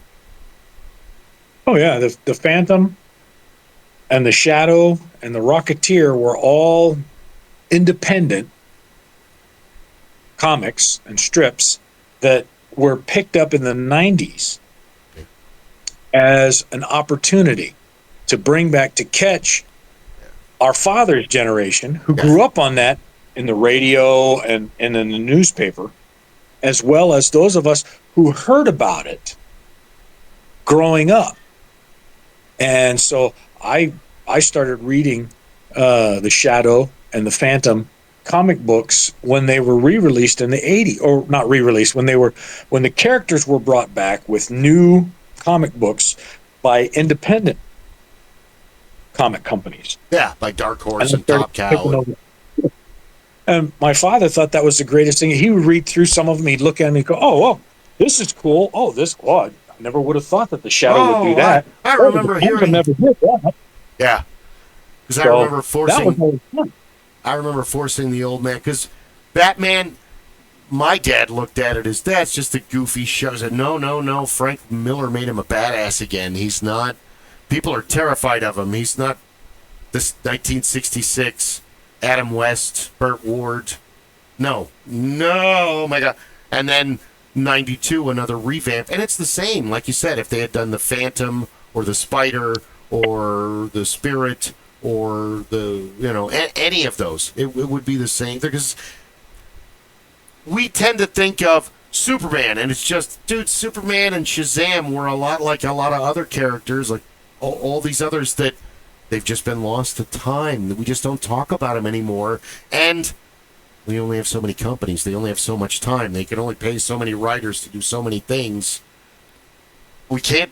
I would love to see them bring back the Phantom and the Shadow in a live-action film.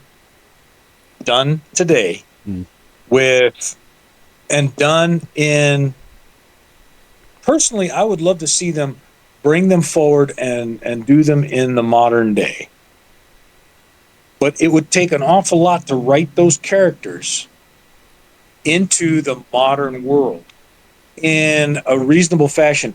And I would want to stay, personally, I would rather stay away from them being campy. I would rather see them along the Frank Miller style, where you've got somebody dark who's going to, you're giving them the opportunity to bring forward that darkness in the name of doing the right thing, but to be able to go through and to let them go to not quite to the Punisher level. Yeah. But bring them in and let them go through and do them, but as a serious film, not as a comedy, not as a campy film. But that's hard to do. That's hard for the companies don't want to do that because it's not going to make the money that they would like it to. And they learned that the hard way with the Joker movie. The Joker, I didn't think I wasn't very happy with the way that was done. I didn't watch the whole film, and it just was, I understood what it was. I think that it should have been done in a different manner, because at that point you were doing a true to life tale, or a true tale of a developing psychosis. So you've got a person who had an underlying condition, who was not necessarily on the precipice to begin with, but who was pushed over the edge because they were already standing near the edge. They've already been... And it didn't take much to get them to jump. And when they did, then it went forward. And they had some good actors. I don't think that they had the writing, and I don't think they had a director to pull it off.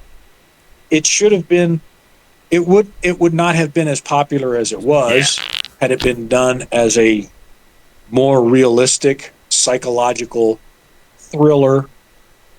But I wouldn't even want it to be a thriller. I don't want the detective to suddenly come through and win at the end. It's not going to be Red Dragon, but it would be close. Or that kind of writing. California, or Taxi Driver, or The Hitcher, where you're just on this psychosis ride of mayhem and blood and death. This is another reason why to have the council.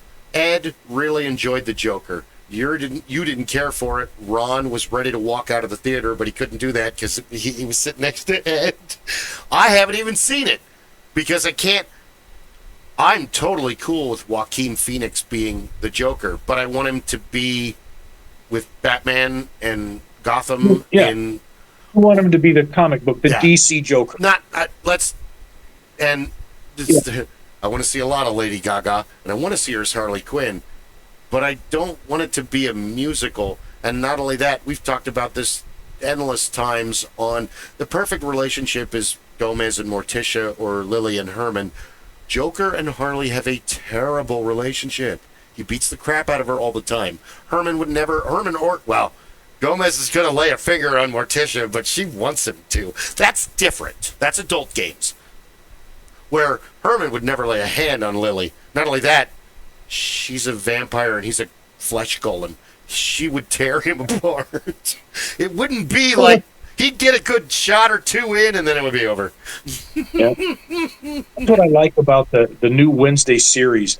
And I can't remember for the life of who was doing the commentary, but there have been a lot of people, I guess, who really don't like the gentleman that's playing Gomez because he's fat and he doesn't look like it. And this person brought back, he said, no, you need to remember that the original gentleman, Mr. Adams, who created the original cartoon, the comic strip, Gomez was a round, pudgy gentleman, like who wrote the comic, who created this strip. And that was the reality of it. And, it wasn't until Aston took on the role that Gomez was a thin, relatively dapper gentleman. Yeah. So that's exactly true. Luis Guzman is perfect for. Have you not seen the Scooby-Doo cartoon? Have you not watched You know, you may not be familiar with the comic strip. You may have only seen the seasonal ones that escaped time, and maybe you got to a website like I did where you're like, oh my God, this is amazing. And now, you know, because I love macabre, morbid shit. Look at my house. Well, yeah, and I did the haunted for houses. years- But no, you're For right. years, originally, there was no, it wasn't the Addams family. It had no name Yeah. when it was originally created. And the only reason it became the Addams family is because, and I can't remember his first name, but the gentleman's name is Adams, Charles. who created the strip, Charles Adams. And he, you know, he built it out, he did it.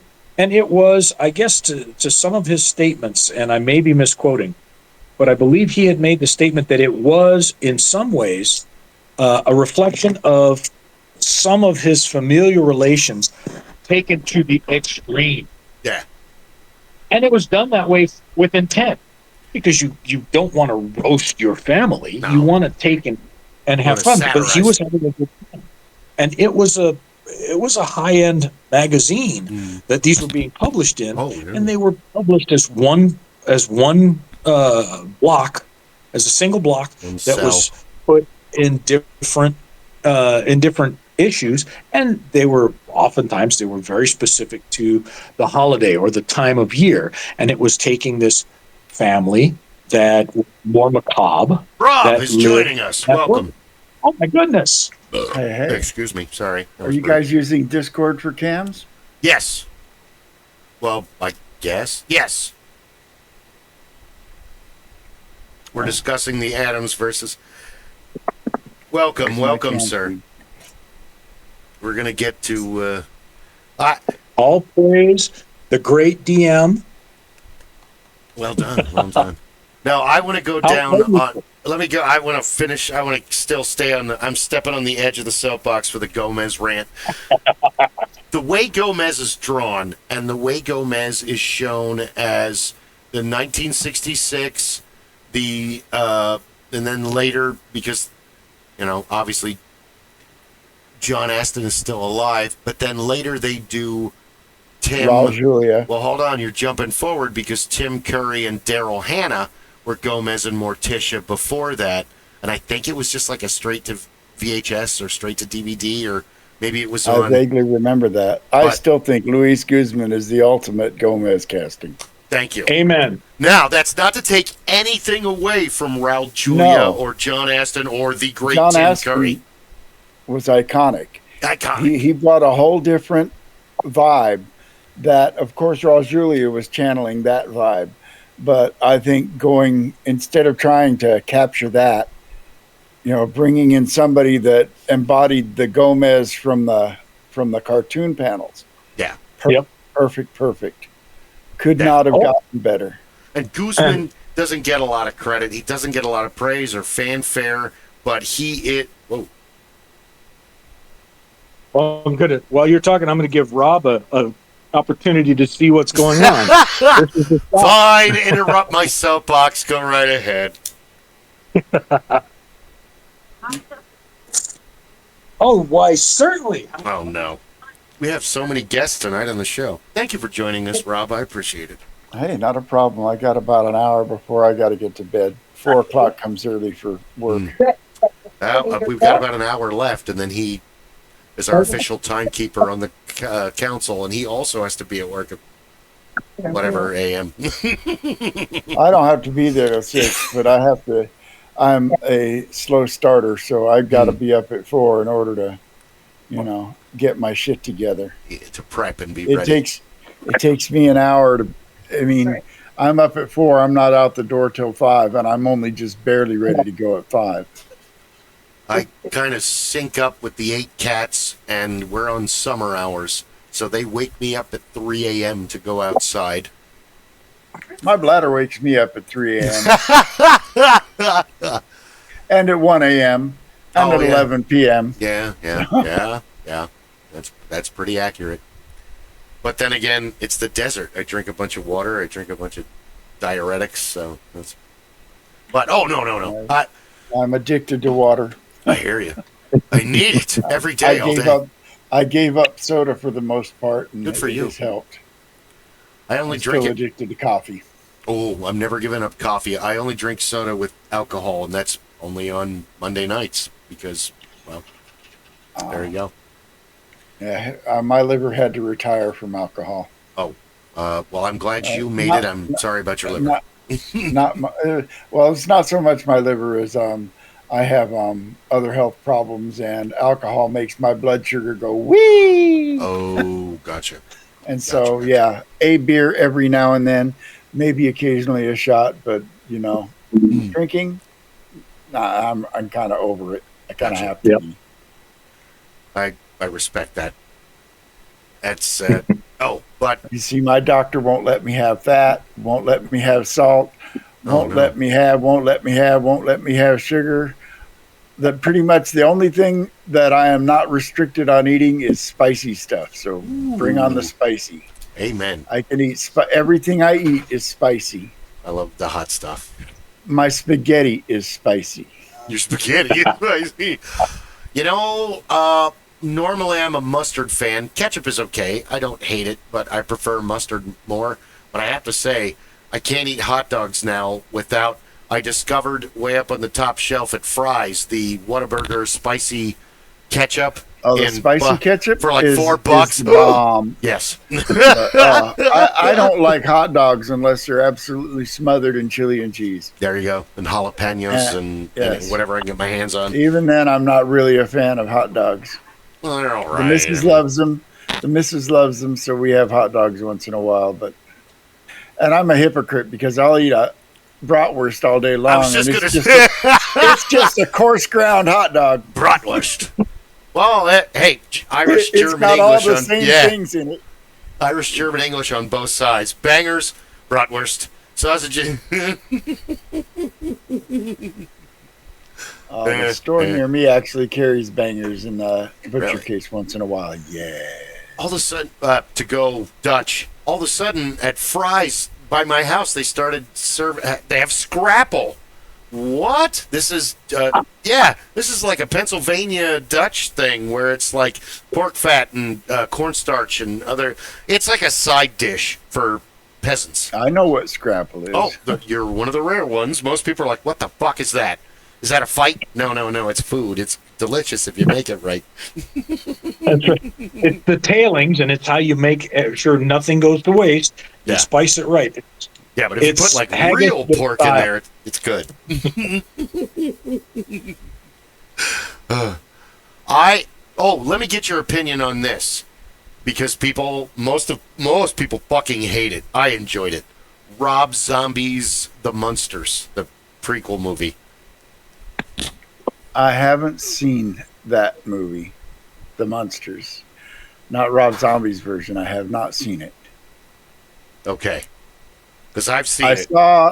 I saw his House of a Thousand Corpses and the other one. Devil's were Rejects. okay, but I'm not the super gore horror film is not my favorite kind of film. I'll do them, but I prefer, existential and supernatural and dread kind of, Gotcha. eldritch horror. I can't even think of the name of it. The movie with Sam Neill in it. Oh, Mouth of Madness, like Lovecraft. In the Mouth of Madness. John Carpenter. And that's my kind of horror movie. We went and saw The Conjuring the other day. Oh, how was it? I liked it. It was creepy in places. It had a couple of jump scares, and it was tense. That was, it wasn't overly gory, but it had some blood. But, it gave me what you expect from a horror movie. It jump scared me. It made me tense, Right on. No, I love horror, but for me, they're more comedies than anything else. And I start easy, so I get my money's worth. The movie in the last few years, the horror movie that I think affected me more than any of the other ones I've seen is Train to Busan. Heard about it, haven't seen it. It's a Korean zombie movie. Yes. Watch it. Oh my God. It will make you tense. It will. Zombie apocalypse on a train on a subway is not a good. I don't like that idea. Yeah, zombie apocalypse on a train, and it's not a subway; it's just a train. I have to say, I'm intrigued by your. Well, let's start all over. You welcome to the council, and care to give your geek history. Offhand, I am Jingo the Fool. I am the captain of the Ship of Fools, which is my Twitch channel. I am a game master. I've been doing it for over 40 years. I started early in gaming with, Cootie Bug, Hi-Ho Cheerio, and the classics, Candyland. And I've been gaming ever since. So from board game to tabletop RPGs to computer games to all of it. All of it. You had known Paul a lot longer than I had. When did you meet? How did that happen? I came out of the Army in 1987 and got involved in the SCA. And Paul was fringe involved in the SCA, and we were part of the same group for a few years. And, he was my first roommate when I moved out of my parents' house. Really? Yes. Yes. That's awesome. No, Paul always talked very highly of you. He never ever had anything negative to say. But it's always curious because I didn't meet him till 90. So I came in and he was running away from the SCA at that point. Yeah. I stayed with the SCA. He had moved on to the Ren Fair, and then, we stopped being roommates, and I got involved in other things. We drifted apart for a long time, but it happens back together, and D&D is what brought us back together. That happens with good friends. There's, you don't talk to each other, you talk to each other.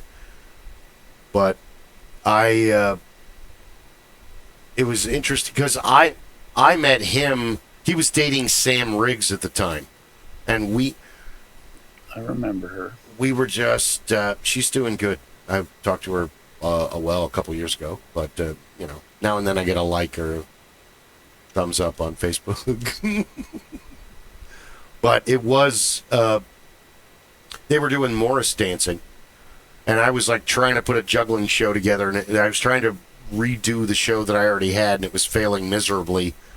And I realized that, it's like I did 91, and then I didn't do 92, and then I did 93, and my whole group had gone on and done other things while I was gone. So I was just a kind of a street character, and I realized that Bedlam had, each time they did a show, 5 shows a day, they only had like 2 old ladies and 3 little girls in the audience every time. So I kind of forced people to watch their show as they were walking by and not letting them move. So that was we were trying to do it that way. Because,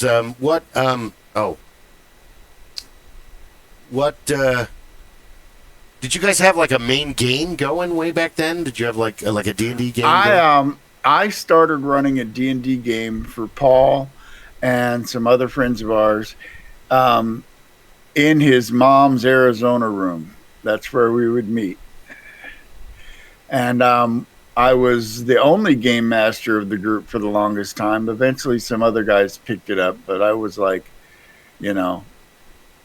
came back from the Army.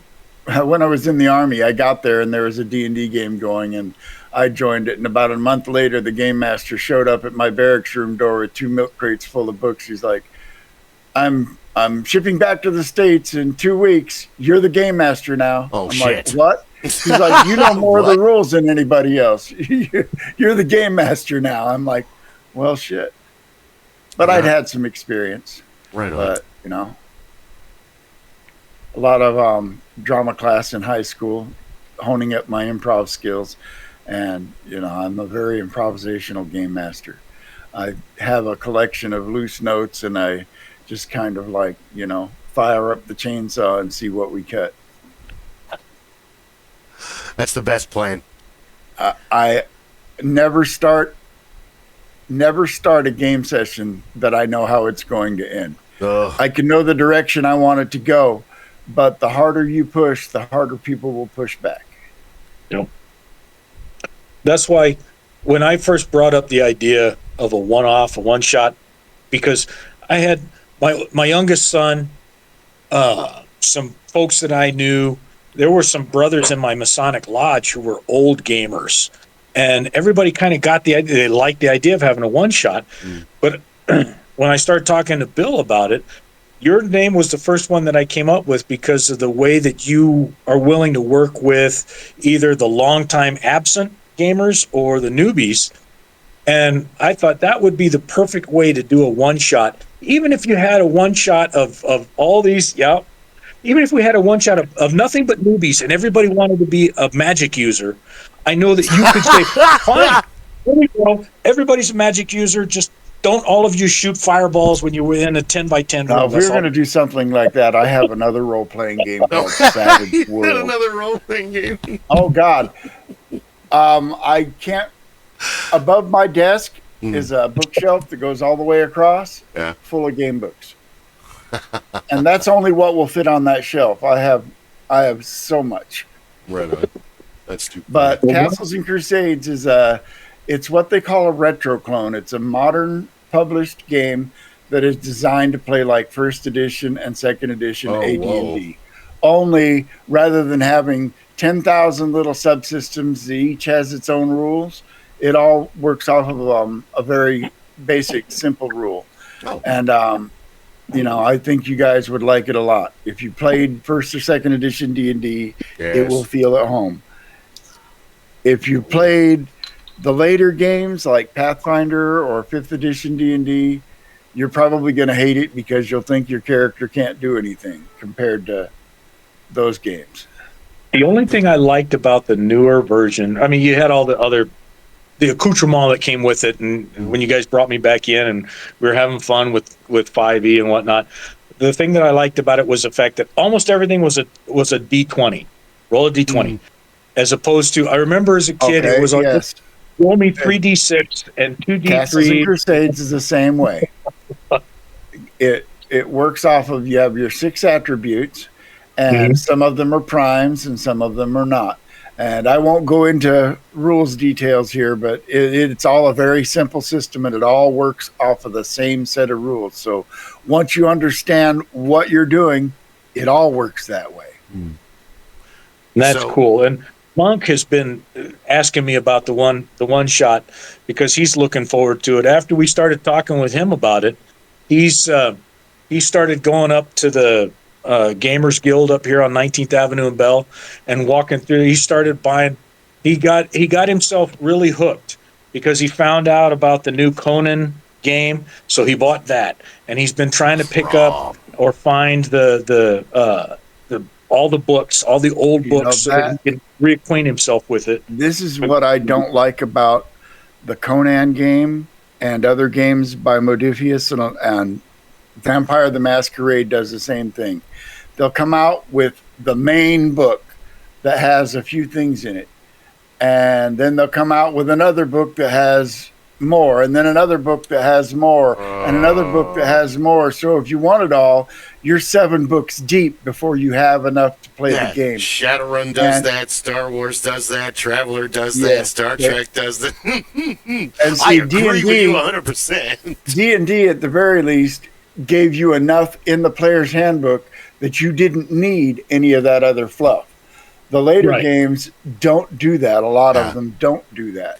And you're kind of right. Old school TSR was like, figure it out. I don't have time for this. Wait, here's something wrong with the mechanics. Oh, hold on. We need to make another edition.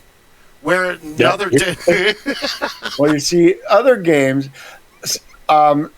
Castles and Crusades is on what they call their 7th printing, not 7th edition, 7th printing. What they'll do is they'll update and clarify rules and maybe make some minor tweaks. But if you come to a Castles and Crusades game with a first printing book, most of what's in that book is still going to be relevant. Good. They haven't, like D&D. If you played AD&D, even your second edition characters wouldn't work with it, and none of them would work with the later edition stuff. Or it's the same thing with Shadowrun. I got all this second edition shit. I have almost all of the books. 6th edition is completely different. Did you ever No. play a lot of Shadowrun? No, I have never played Shadowrun. Play the edition you want. That's what I never got with Edition Wars is, 4th edition came out. A lot of the 3rd edition people didn't like it. Well, play your 3rd edition. Nobody's telling you can't. You can't. You don't have to. And if people are giving you crap about which edition you're playing, you need to talk to other people.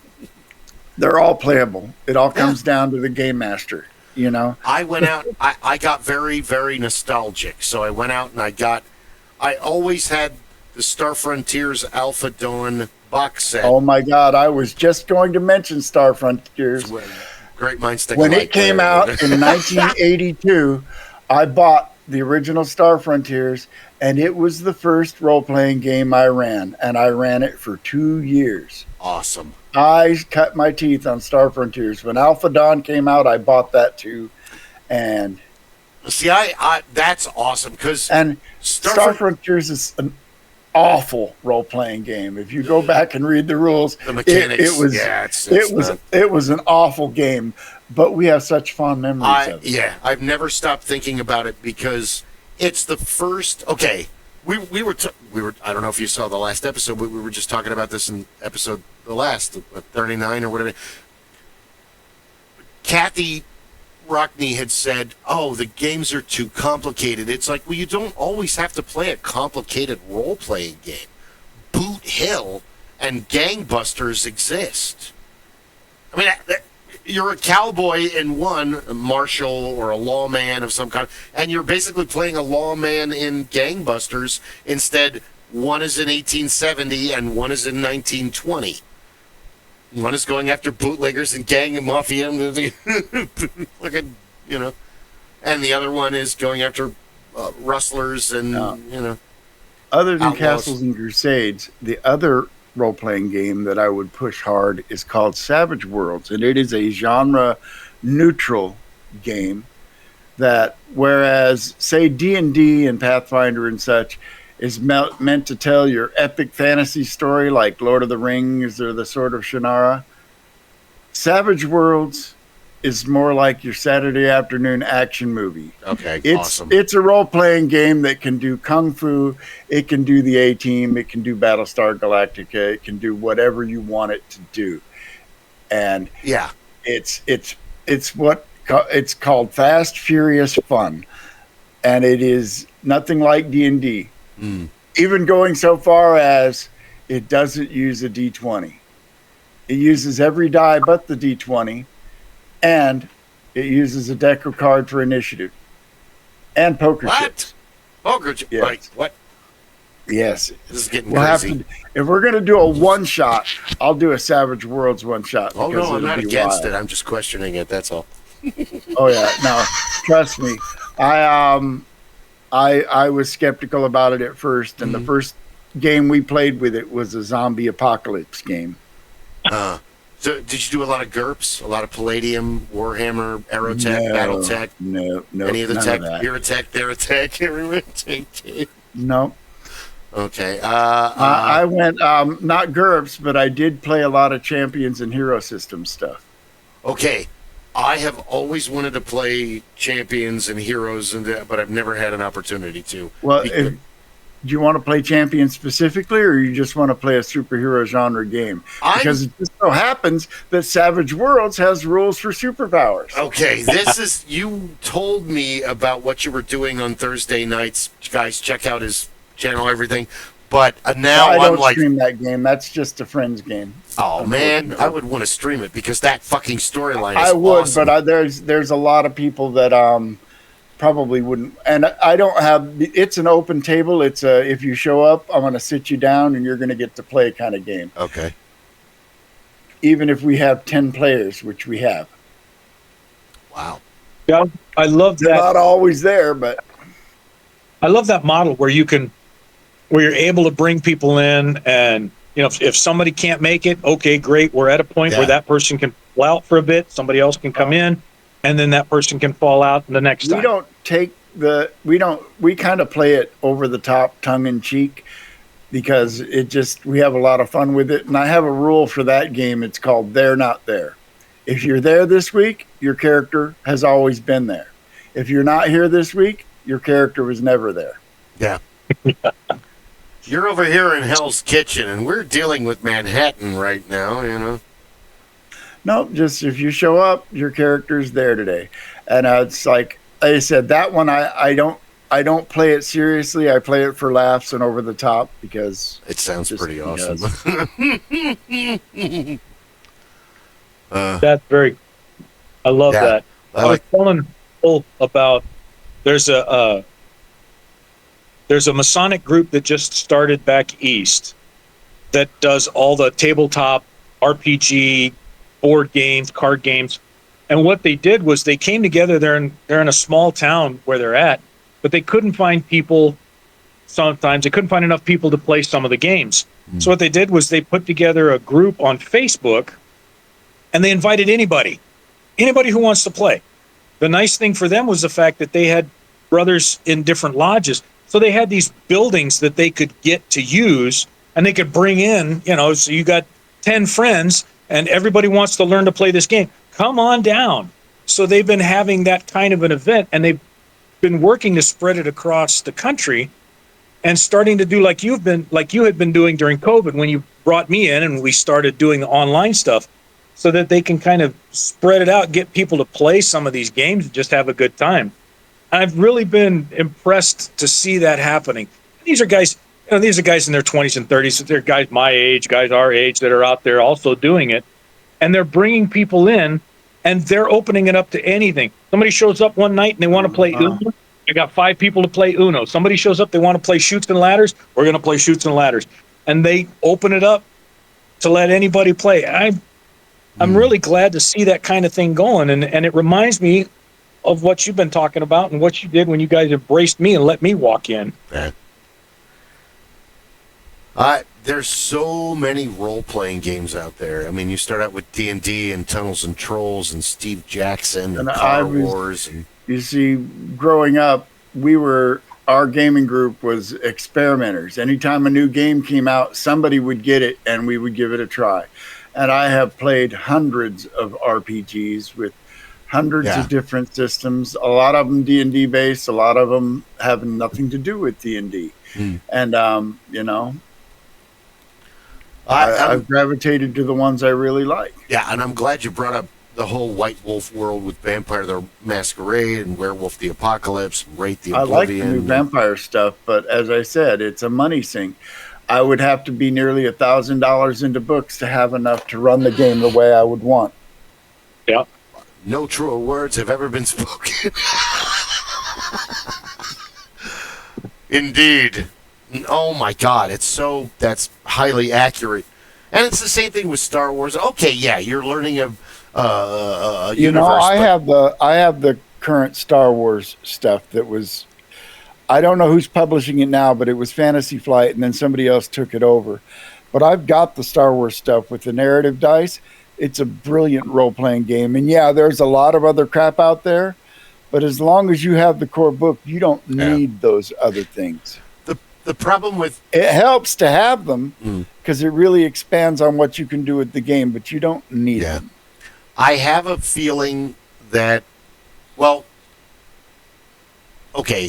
Star Wars and Shadowrun, if you play a Jedi or you play a magic character, you basically become a demigod, and the rest of your party is hero support. The last Star Wars game I ran took place in the Rebellion era, and I called it the Hidden Path. Basically, what had happened is before Order 66, there was a Jedi who had prescience. He could see the future. So he saw Order 66 coming, and he knew that it was something he couldn't stop. So he took 6 younglings, and he went and found a place, hid himself away. And I won't go into the details because I might run this campaign again someday. Thank you. But basically, you had the Force and Destiny, which is the Jedi book for the current Star Wars game, gives you 6 different kinds of Jedi that you can be. I had 6 players, each played a different one.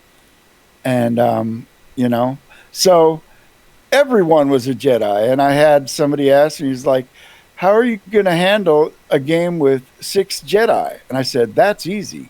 You give them a problem that you can't solve with a lightsaber. Yeah, that's kind of in Shadowrun with how do you handle mages and shamans that are and adepts that get to god level. Give them problems that they can't fix with their magic. They have to figure it out. It's a normal problem that they would have to figure out as a mundane.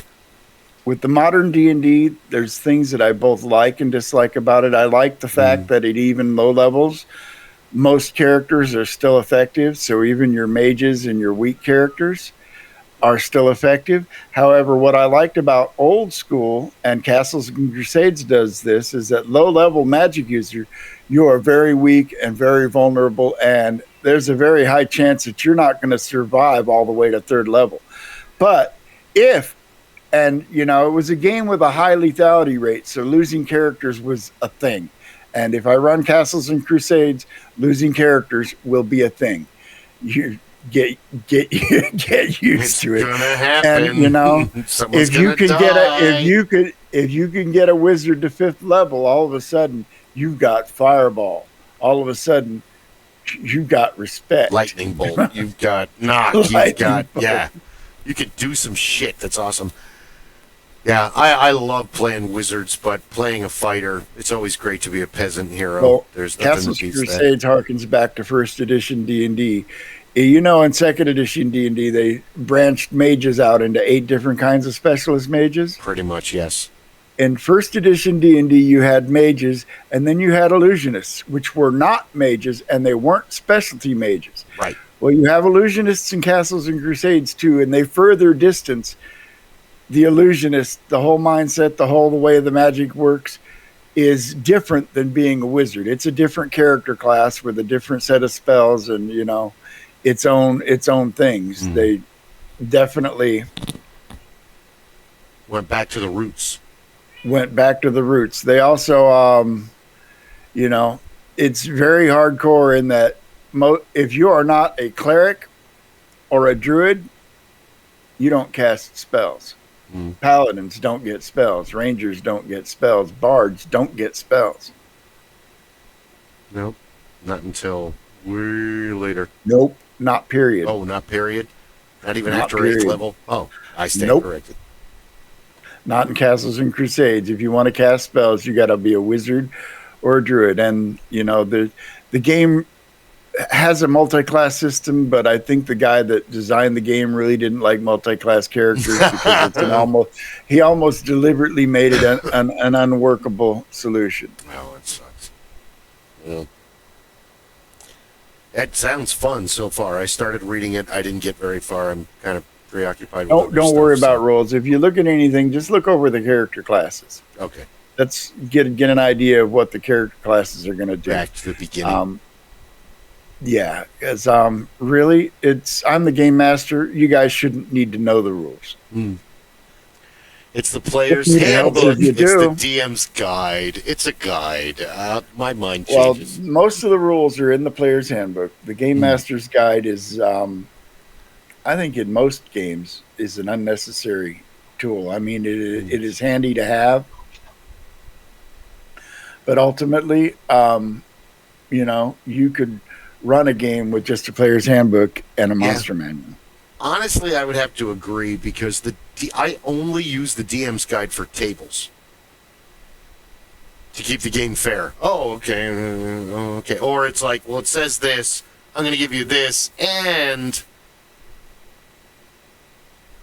like treasure or, you know, whatever. You'll find that. Yeah. As a game master, I'm kind of a SOB about just do it the way the book says. I don't do a lot of homebrew. I do allow, I mean, it is a fantasy, so I'm going to allow you to get away with some fantastic crap because I don't need I don't need reality in my fantasy games. That I don't want to. Were you a rules lawyer when you were a player? I was almost never a player. I was always a game master, No, and no, I no, found when it you- hard when I started. Let me finish. When I know. started playing, it was hard for me to not tell the game master, "No, that's my not God, how you're it a works. control This is how it freak." works." No, but I had to sit there and just be quiet. It's like, no, I'm not in control of this. I am not. I'm going to let him do it his way. Yeah. And I try not to offer advice to other people on game mastering because somebody once told me free advice is worth every penny you paid. Yeah. They're not wrong. I don't know. And unwanted advice is criticism. Ooh, it kind of is. It Here's always what you is. should do. Oh, great. Tell me my No, whole here's what you should do. Shut up and roll your dice. I don't care about that. But If I go pull out my first edition Dungeon Master's Guide or Player's Handbook, there are lines in both books that have been penciled out because the player said, the game book says this. It's like, show me. And then I draw a pencil line through it. Doesn't say that anymore. Yeah, show me again. No, This is back when I would never mark up my books now, but this is back when we had no idea that this book isn't going to be around forever. Yeah. They're not going to publish the same book for 40 years. Yeah. I had so many people go into the service and go, I'm never going to play role-playing games. I'm going to the Army. I'm going to the Navy. I'm going to the Marines. I'm going to the... Thank you. It's exactly what happened. I met a bunch of guys, and all we do is play D&D and then go to work. I was in an infantry unit. We once played D&D on a firing range between live fire exercises in a burned-out bunker. It was a burned-out pillbox from World War II, and we were in Germany out on the range, and, we had a live fire exercise, and then we had like a lull where we weren't going to be doing anything for the next 8 hours. So me and 4 other guys loaded up all our books, and we went up into that bunker and sat there and played D&D. That's awesome. I've heard so many stories. Like, Jason Barth was in the Marines, and they totally did a werewolf campaign at the barracks in boot camp. And then another guy, this was back in the early 90s when Traveler 2300 had just come out, the box set, and after Aliens, and everybody was big into Xenomorph, like they are now. And they made their platoon into role-playing characters and then played themselves. And then a couple of guys got other guys killed, and they're like, what's wrong with you? You got me killed last night. That was a game, God damn it. He's not wrong. I mean, it was a game. It wouldn't really get you killed. It's... Character death. I remember being young and losing a character in a role-playing game and being real upset about it. Now, I play in a lot of games. And I do. I play in a Tuesday night game. I play in 2 alternating Friday night games. I play in an every other week Monday night game. I play in an every other week Sunday night game. Oh, man, and you're living the dream. But that's so funny because when you're young, you're like, oh, my God, my character's dead. When you're older, you're like, what? I failed the roll? Okay, anyway, I got this guy now. We're good. I'm ready to go. Yeah. Okay. It's like, now I see my out? character died. Oh, good. I get to try something else. That's right. Yeah. There's a movie called Dork Tower, Darkness Rising, and it's on YouTube, and it's just fucking hilarious. And it kind of, they epitomize your gaming group in the 4 players that are playing. So you have the 2 guys that are there to do all the drugs, drink all the stuff, and impregnate everybody in the world and burn everything down. Then you've got the 1 guy who always plays a warrior or a barbarian, and the dude is a massive dick in real life, but he owns the gaming store, so that's where we game. And then the new girl is a brand new player and the ex-girlfriend of one of the consistent players.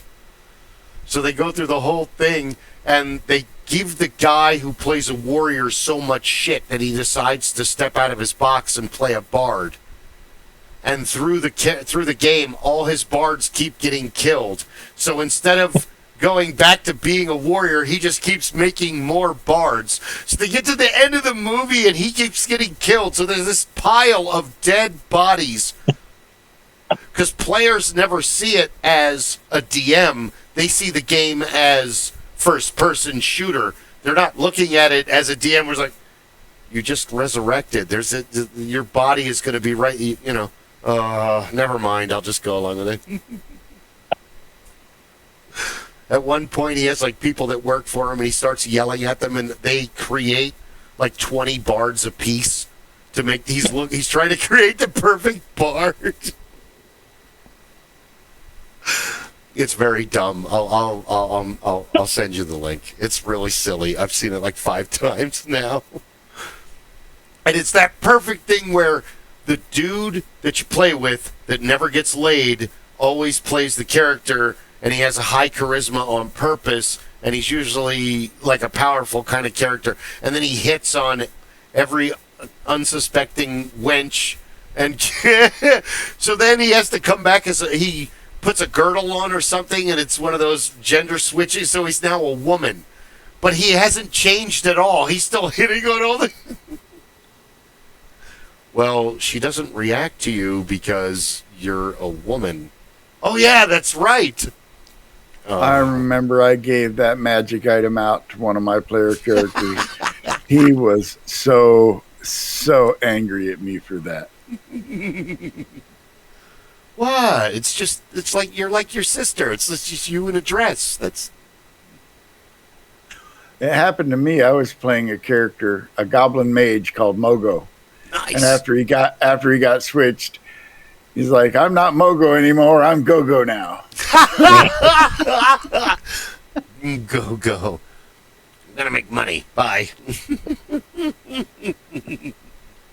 That's like having the halfling that gets the girdle of storm giant strength or something.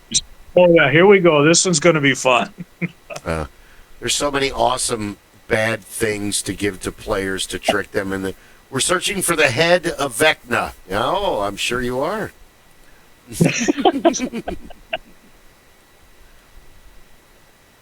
I believe in it. So have you done, let's see, Warhammer? No, I've watched a bit of Warhammer. I've never played it. Always wanted to, but it looked like a lot more money than I had to spend at the time.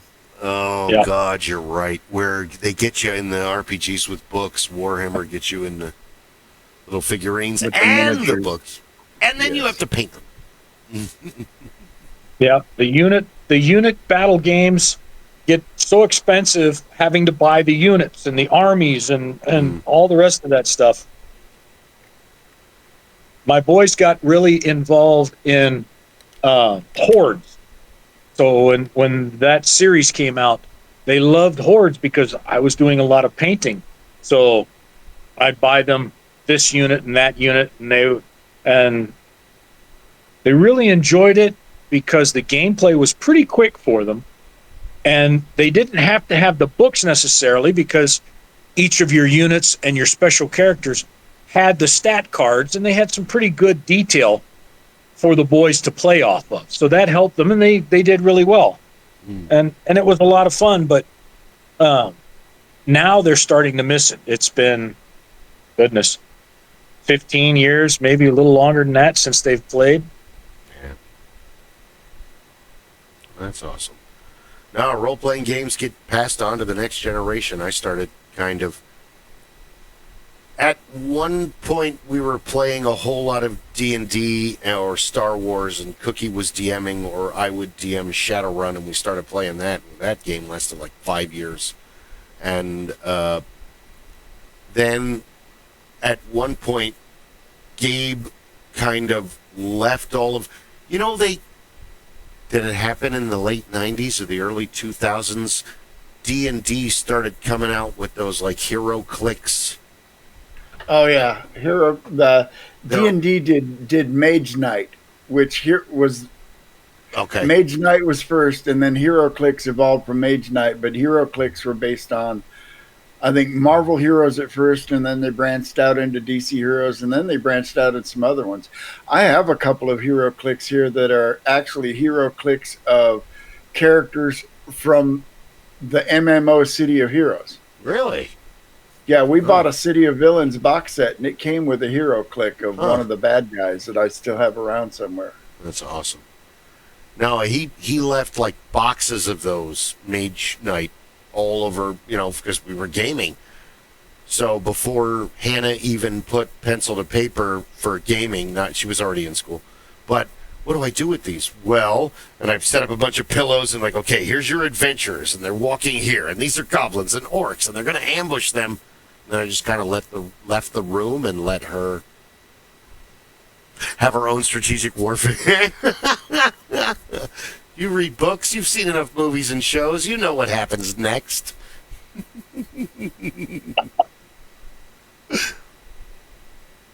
And now I put together a Shadowrun campaign, but I'm completely burned out on DMing. I'll get back to it. We'll start again. In the meantime, I've got all those second edition Shadowrun books. Oh, man. Shadowrun's D6, based on successes. Oh, yeah. Champions was too. Oh, it was? Okay. But it was different than how Shadowrun does it. Oh. Well, whereas the dark, what is it, D8 or D10 for White Wolf, for Vampire and Werewolf and Mage. It's D10 now. D10. But I've got the current version, and I got to play in a game for about a year and actually had fun with it. I think I could probably run Vampire, but I'm not willing to buy more than the one book that I've already bought. The only problem is it's a hard sell from how it's really would be difficult for me to want to stream something like that because it's not I'm geared towards running fantasy games. I do them well. Anything outside of fantasy, and I do okay, but I don't do as well. Well, the Vampire it's just drama. It's just a bunch of drama where very little happens. Werewolf is hack and slash. Mage, you have to try. Mage and Changeling, you kind of have to figure out and Wraith is the crow. So, I mean, you're right. I wouldn't want to stream it either, or play it for that matter, because we're on to other stuff now. That kind of game is great when you're an emo teenager, and the way like I said, I played in it, but it was never really my thing. It didn't play the card with me. I loved the 1999 video game. I bought it. I played it continuously, but you still kind of have to follow the storyline. If you play the multiplayer, you find other people that are hosting. You got all the characters there, all the clans, all the everything. So that was neat. I tried to play Bloodlines. I didn't get very far. Oh, well. I love video games. That doesn't mean I'm the best player. I'm actually not very good at it. I'm not a great video gamer.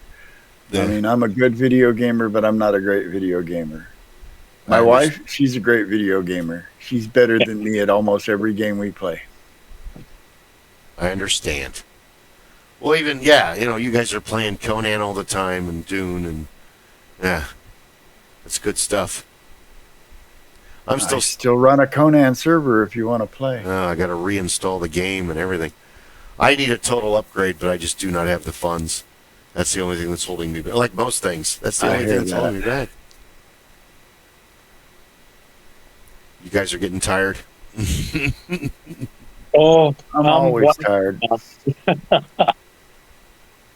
It's not the years, it's the mileage. Oh, my. Yes, it is. So, you're still doing Fantasy Grounds. When do you want to start this? Because I got a lot of yeses and one no. Unfortunately, Ron Hill will not be able to join us. He's just got too much going on in his personal life. He was the no? He was the no. I haven't heard back from Guy yet. So how many players are we looking at? So far, 8, I think. Right? Is that we just counted? Maybe 9. Nice big group. Yeah. That way everybody can play something and you have more than one fighter. Because you need more than one fighter. Then what I would say is let's plan a Saturday morning get together where I can, kind of walk you guys through the basics of Fantasy Grounds. There won't be anything for you guys to buy. And I was going to ask you, you said you had Fantasy Grounds. Is it Legacy Fantasy Grounds or Fantasy Grounds Unity?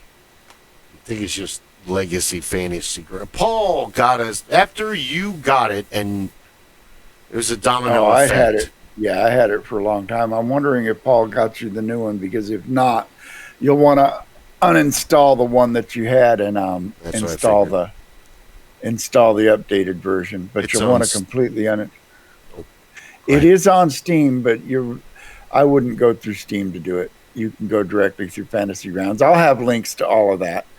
And I have a camera program to get everybody on camera. We could do it with Discord like this, but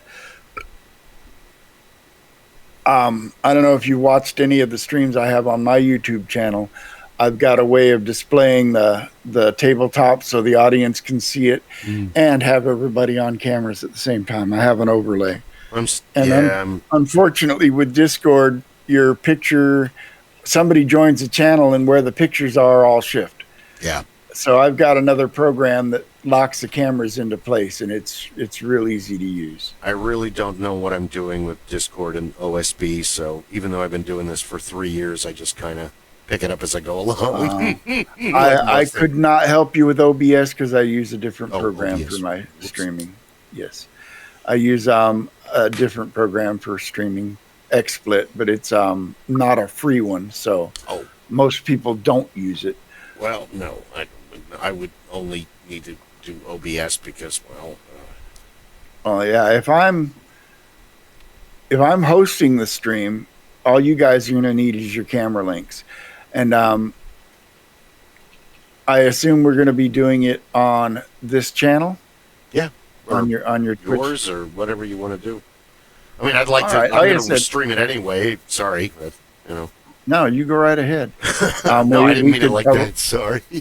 That was snarky. I didn't mean it to be. Sorry. Oh, it's all good. No, that's not what I meant. Sorry.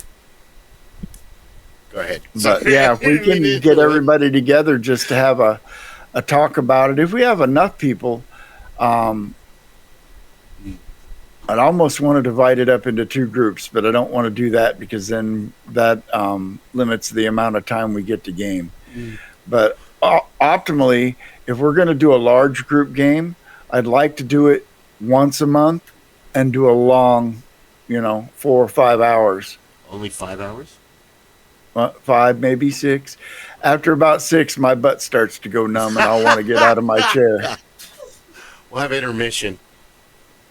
4 hours anyway. Okay. Everybody go to the bathroom. Hurry. No, I'm down for both. I love the one-shot idea. I love the campaign idea. Whatever, we'll do board games. We'll do... Ed gave me these board games that are like Risk on steroids. Shogun, what was it? Axis and Allies, and Conquest. I know the games. Okay. Yes. So the caveat was, I'm going to give you these games, but if you play these games, I wouldn't be involved. So I've never played that. This is like 5 years ago he gave me these. So one day, since you know them, you and Ed know them, we'll have to sit down and play at somebody's house. Well, do it at your house, Rob. I'm going to volunteer. No. That would not be a good idea. No, rather Rob. Oh, I was going to say, I literally, the furniture in my house consists of one couch, which is piled up with shit, my desk and my wife's desk, and our bedroom furniture. We got rid of the dining room table because it was just piling up shit. Yeah. We live in a very small apartment, and my housekeeping style can best be described as there appears to have been a struggle. That was good. No, we can do it here because Little John, before he passed away, brought me a whole bunch of 10-foot planks from a mill that he had a connection to up in West Virginia. So my boys and I built a beautiful, about a 9-foot table, dining room table. And I can get 10 armchairs around it. So there's plenty of space there. We can come in and hoot and holler and raise all kinds of ruckus. And we get everybody together because, you know, it might be fun to do a stream game. I think it would be fun to do just an in-person game, whether we're streaming it or not. But, you know. Oh, we'll be streaming. Oh, we'll be streaming it. Now, you know, I'll bring my camera. I think I might have an extra old camera around here right too. on. But yeah, if everybody had their own camera, and like I said, I have friends that stream live games too, and I can get some technical pointers from them on how to do it. I know one guy, Jay, he goes by Lord Gasumba on Twitch. Usually pulls about 100 followers at a time. 100 usually has 100 viewers. He's partnered. Yeah, I mean, he frequently has people like Ed Greenwood as guests in his game. Really? Yes. The Ed Greenwood. The Ed Greenwood. TSR, yes. Long before Wizards. Yes. But Jay awesome. Runs his D&D games out of his gaming store, and he uses miniatures and terrain. And, you know, in fact, you're taking it out of the package. Okay, it's used now. I'll just touch this. I was looking to see if he was on right now, but he is not. Oh. Yeah, I need to. I'm so minuscule on Twitch. I haven't been able to create a following. It sucks too because you just got to keep doing it. Oh yeah, you just got to keep doing it. It's a matter of time. Rob is my witness. We did one of these podcasts, and I got 138 views, which is nothing in the scale of YouTube and stuff like that. But for us, not being 22-year-olds with 34 double C's, I'm very proud of that. You know, I have 34 double C's. Oh, never mind then. I'm sorry. I'm still an A cup. I don't know. I never really. Okay. It's like movies. Anyway, I don't know. Some of the fun we've had, though, has been when you come over for hammer therapy. Yeah. Those have been some interesting videos. That and Hannah came over, and yes. a nice lady that I know decided that she's done all these things in her life. She's hiked the Appalachian Trail on foot. She's done all these. And so she hit me up one day. She says, "Will you teach me to blacksmith?" Okay. And she came over. We did 3 sessions. We recorded it, and I shared them with Bill, so he had them. And you know, people seem to enjoy seeing that kind of thing too. Just somebody get out here, getting themselves in a somewhat perilous position, but not ever catching on fire. Yeah. I saw one group on YouTube, and all they do is one shot, and one shot is in the name of the channel, and they have over 680,000 followers. Subscribers, and all they're doing is playing D&D. I wouldn't mind a big slice of that. I don't have to, you know, again, not to be better than, to be as good as.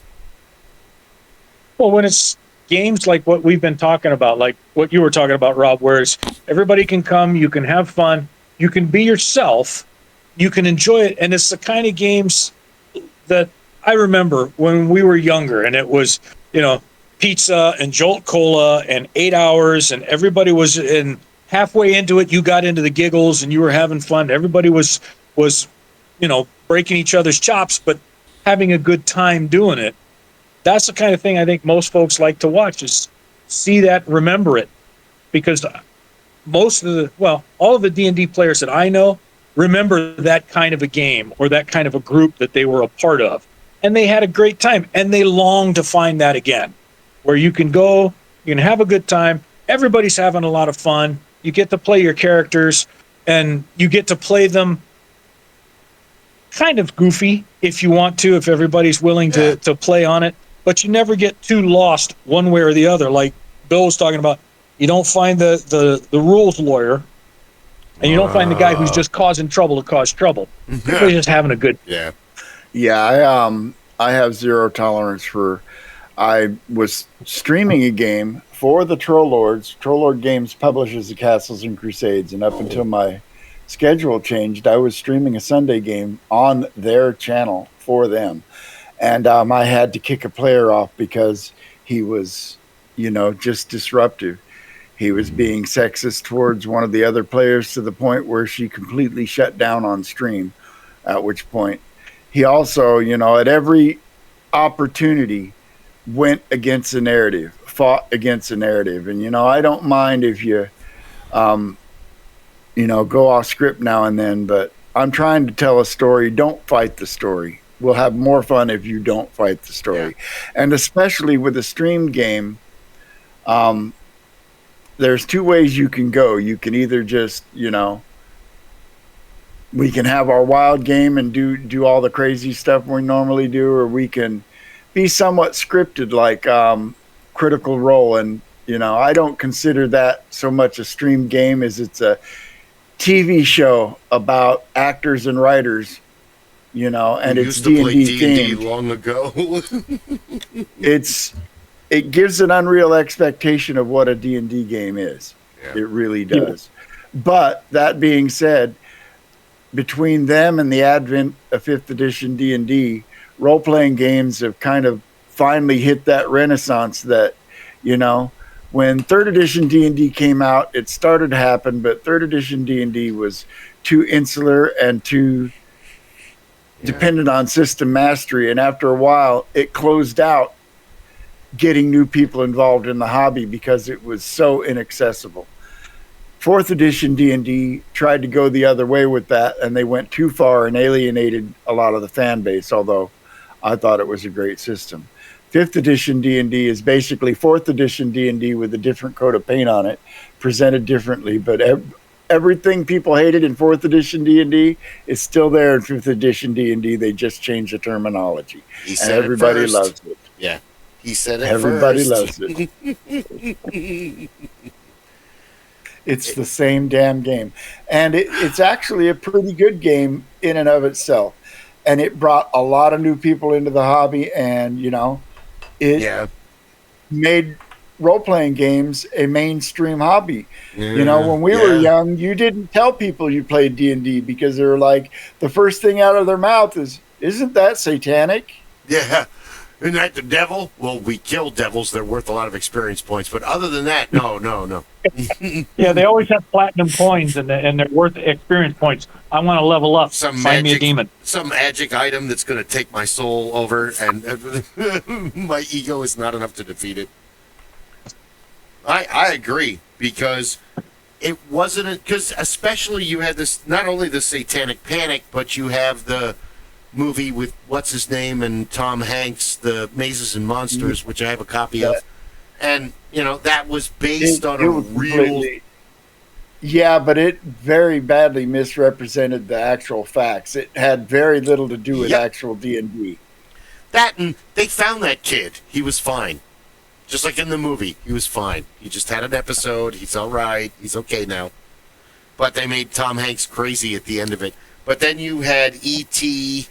And what was the other one where they were playing D&D in the early 80s? So I remember E.T. Well, Cloak and Dagger is basically Top Secret. Or what was the GURP, Spies and Assassins? Or there was another... Top Secret wasn't the only espionage game. There were others. There was one called Espionage published by Hero Games. There you go. There was one called 007 James Bond. I might still have some of those books somewhere. I think I have one or two. I don't know. Just, they exist. See, the problem is with that, the 007, is they expected you to pretty much follow the script of the movies. Yeah. Yeah, and you really can't do that. Your players are going to do something batshit crazy in the middle or the beginning of the story. Oh, guys, what? All right, gentlemen, it is pumpkin hour for me. Oh. I need to wrap up and get off to bed. Well, thank you very much for joining us, gentlemen. Thank you. Like and subscribe. You could have watched anybody, but you decided to watch us. We really appreciate it. Please give us a like and subscribe. And we can't do this without you. Next Monday and this Saturday, should we stream and create, or we'll play it by ear?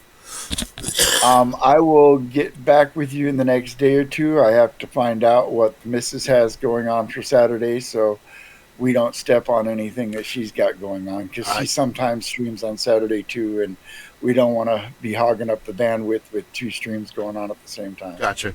Yeah, she's sitting about 8 feet from me. I don't want to piss off your beautiful wife. There, she heard me say it.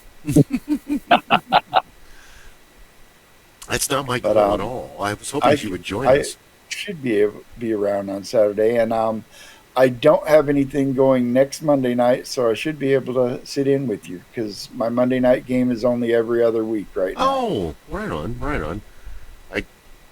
We'll have to play Saturday by ear. Yeah. Wow. Thank you so much for joining us, and we're looking forward to next Monday. And thank you, dear viewers at home, to watching the show. And like and subscribe and all the stuff. And gentlemen, have a wonderful night. We'll end it here. And thank you for joining. It's great seeing you again, Rob. Good night now. Nice to see y'all too. Absolutely. Thank you, gentlemen. Good, gentlemen. Those stuffs the stream.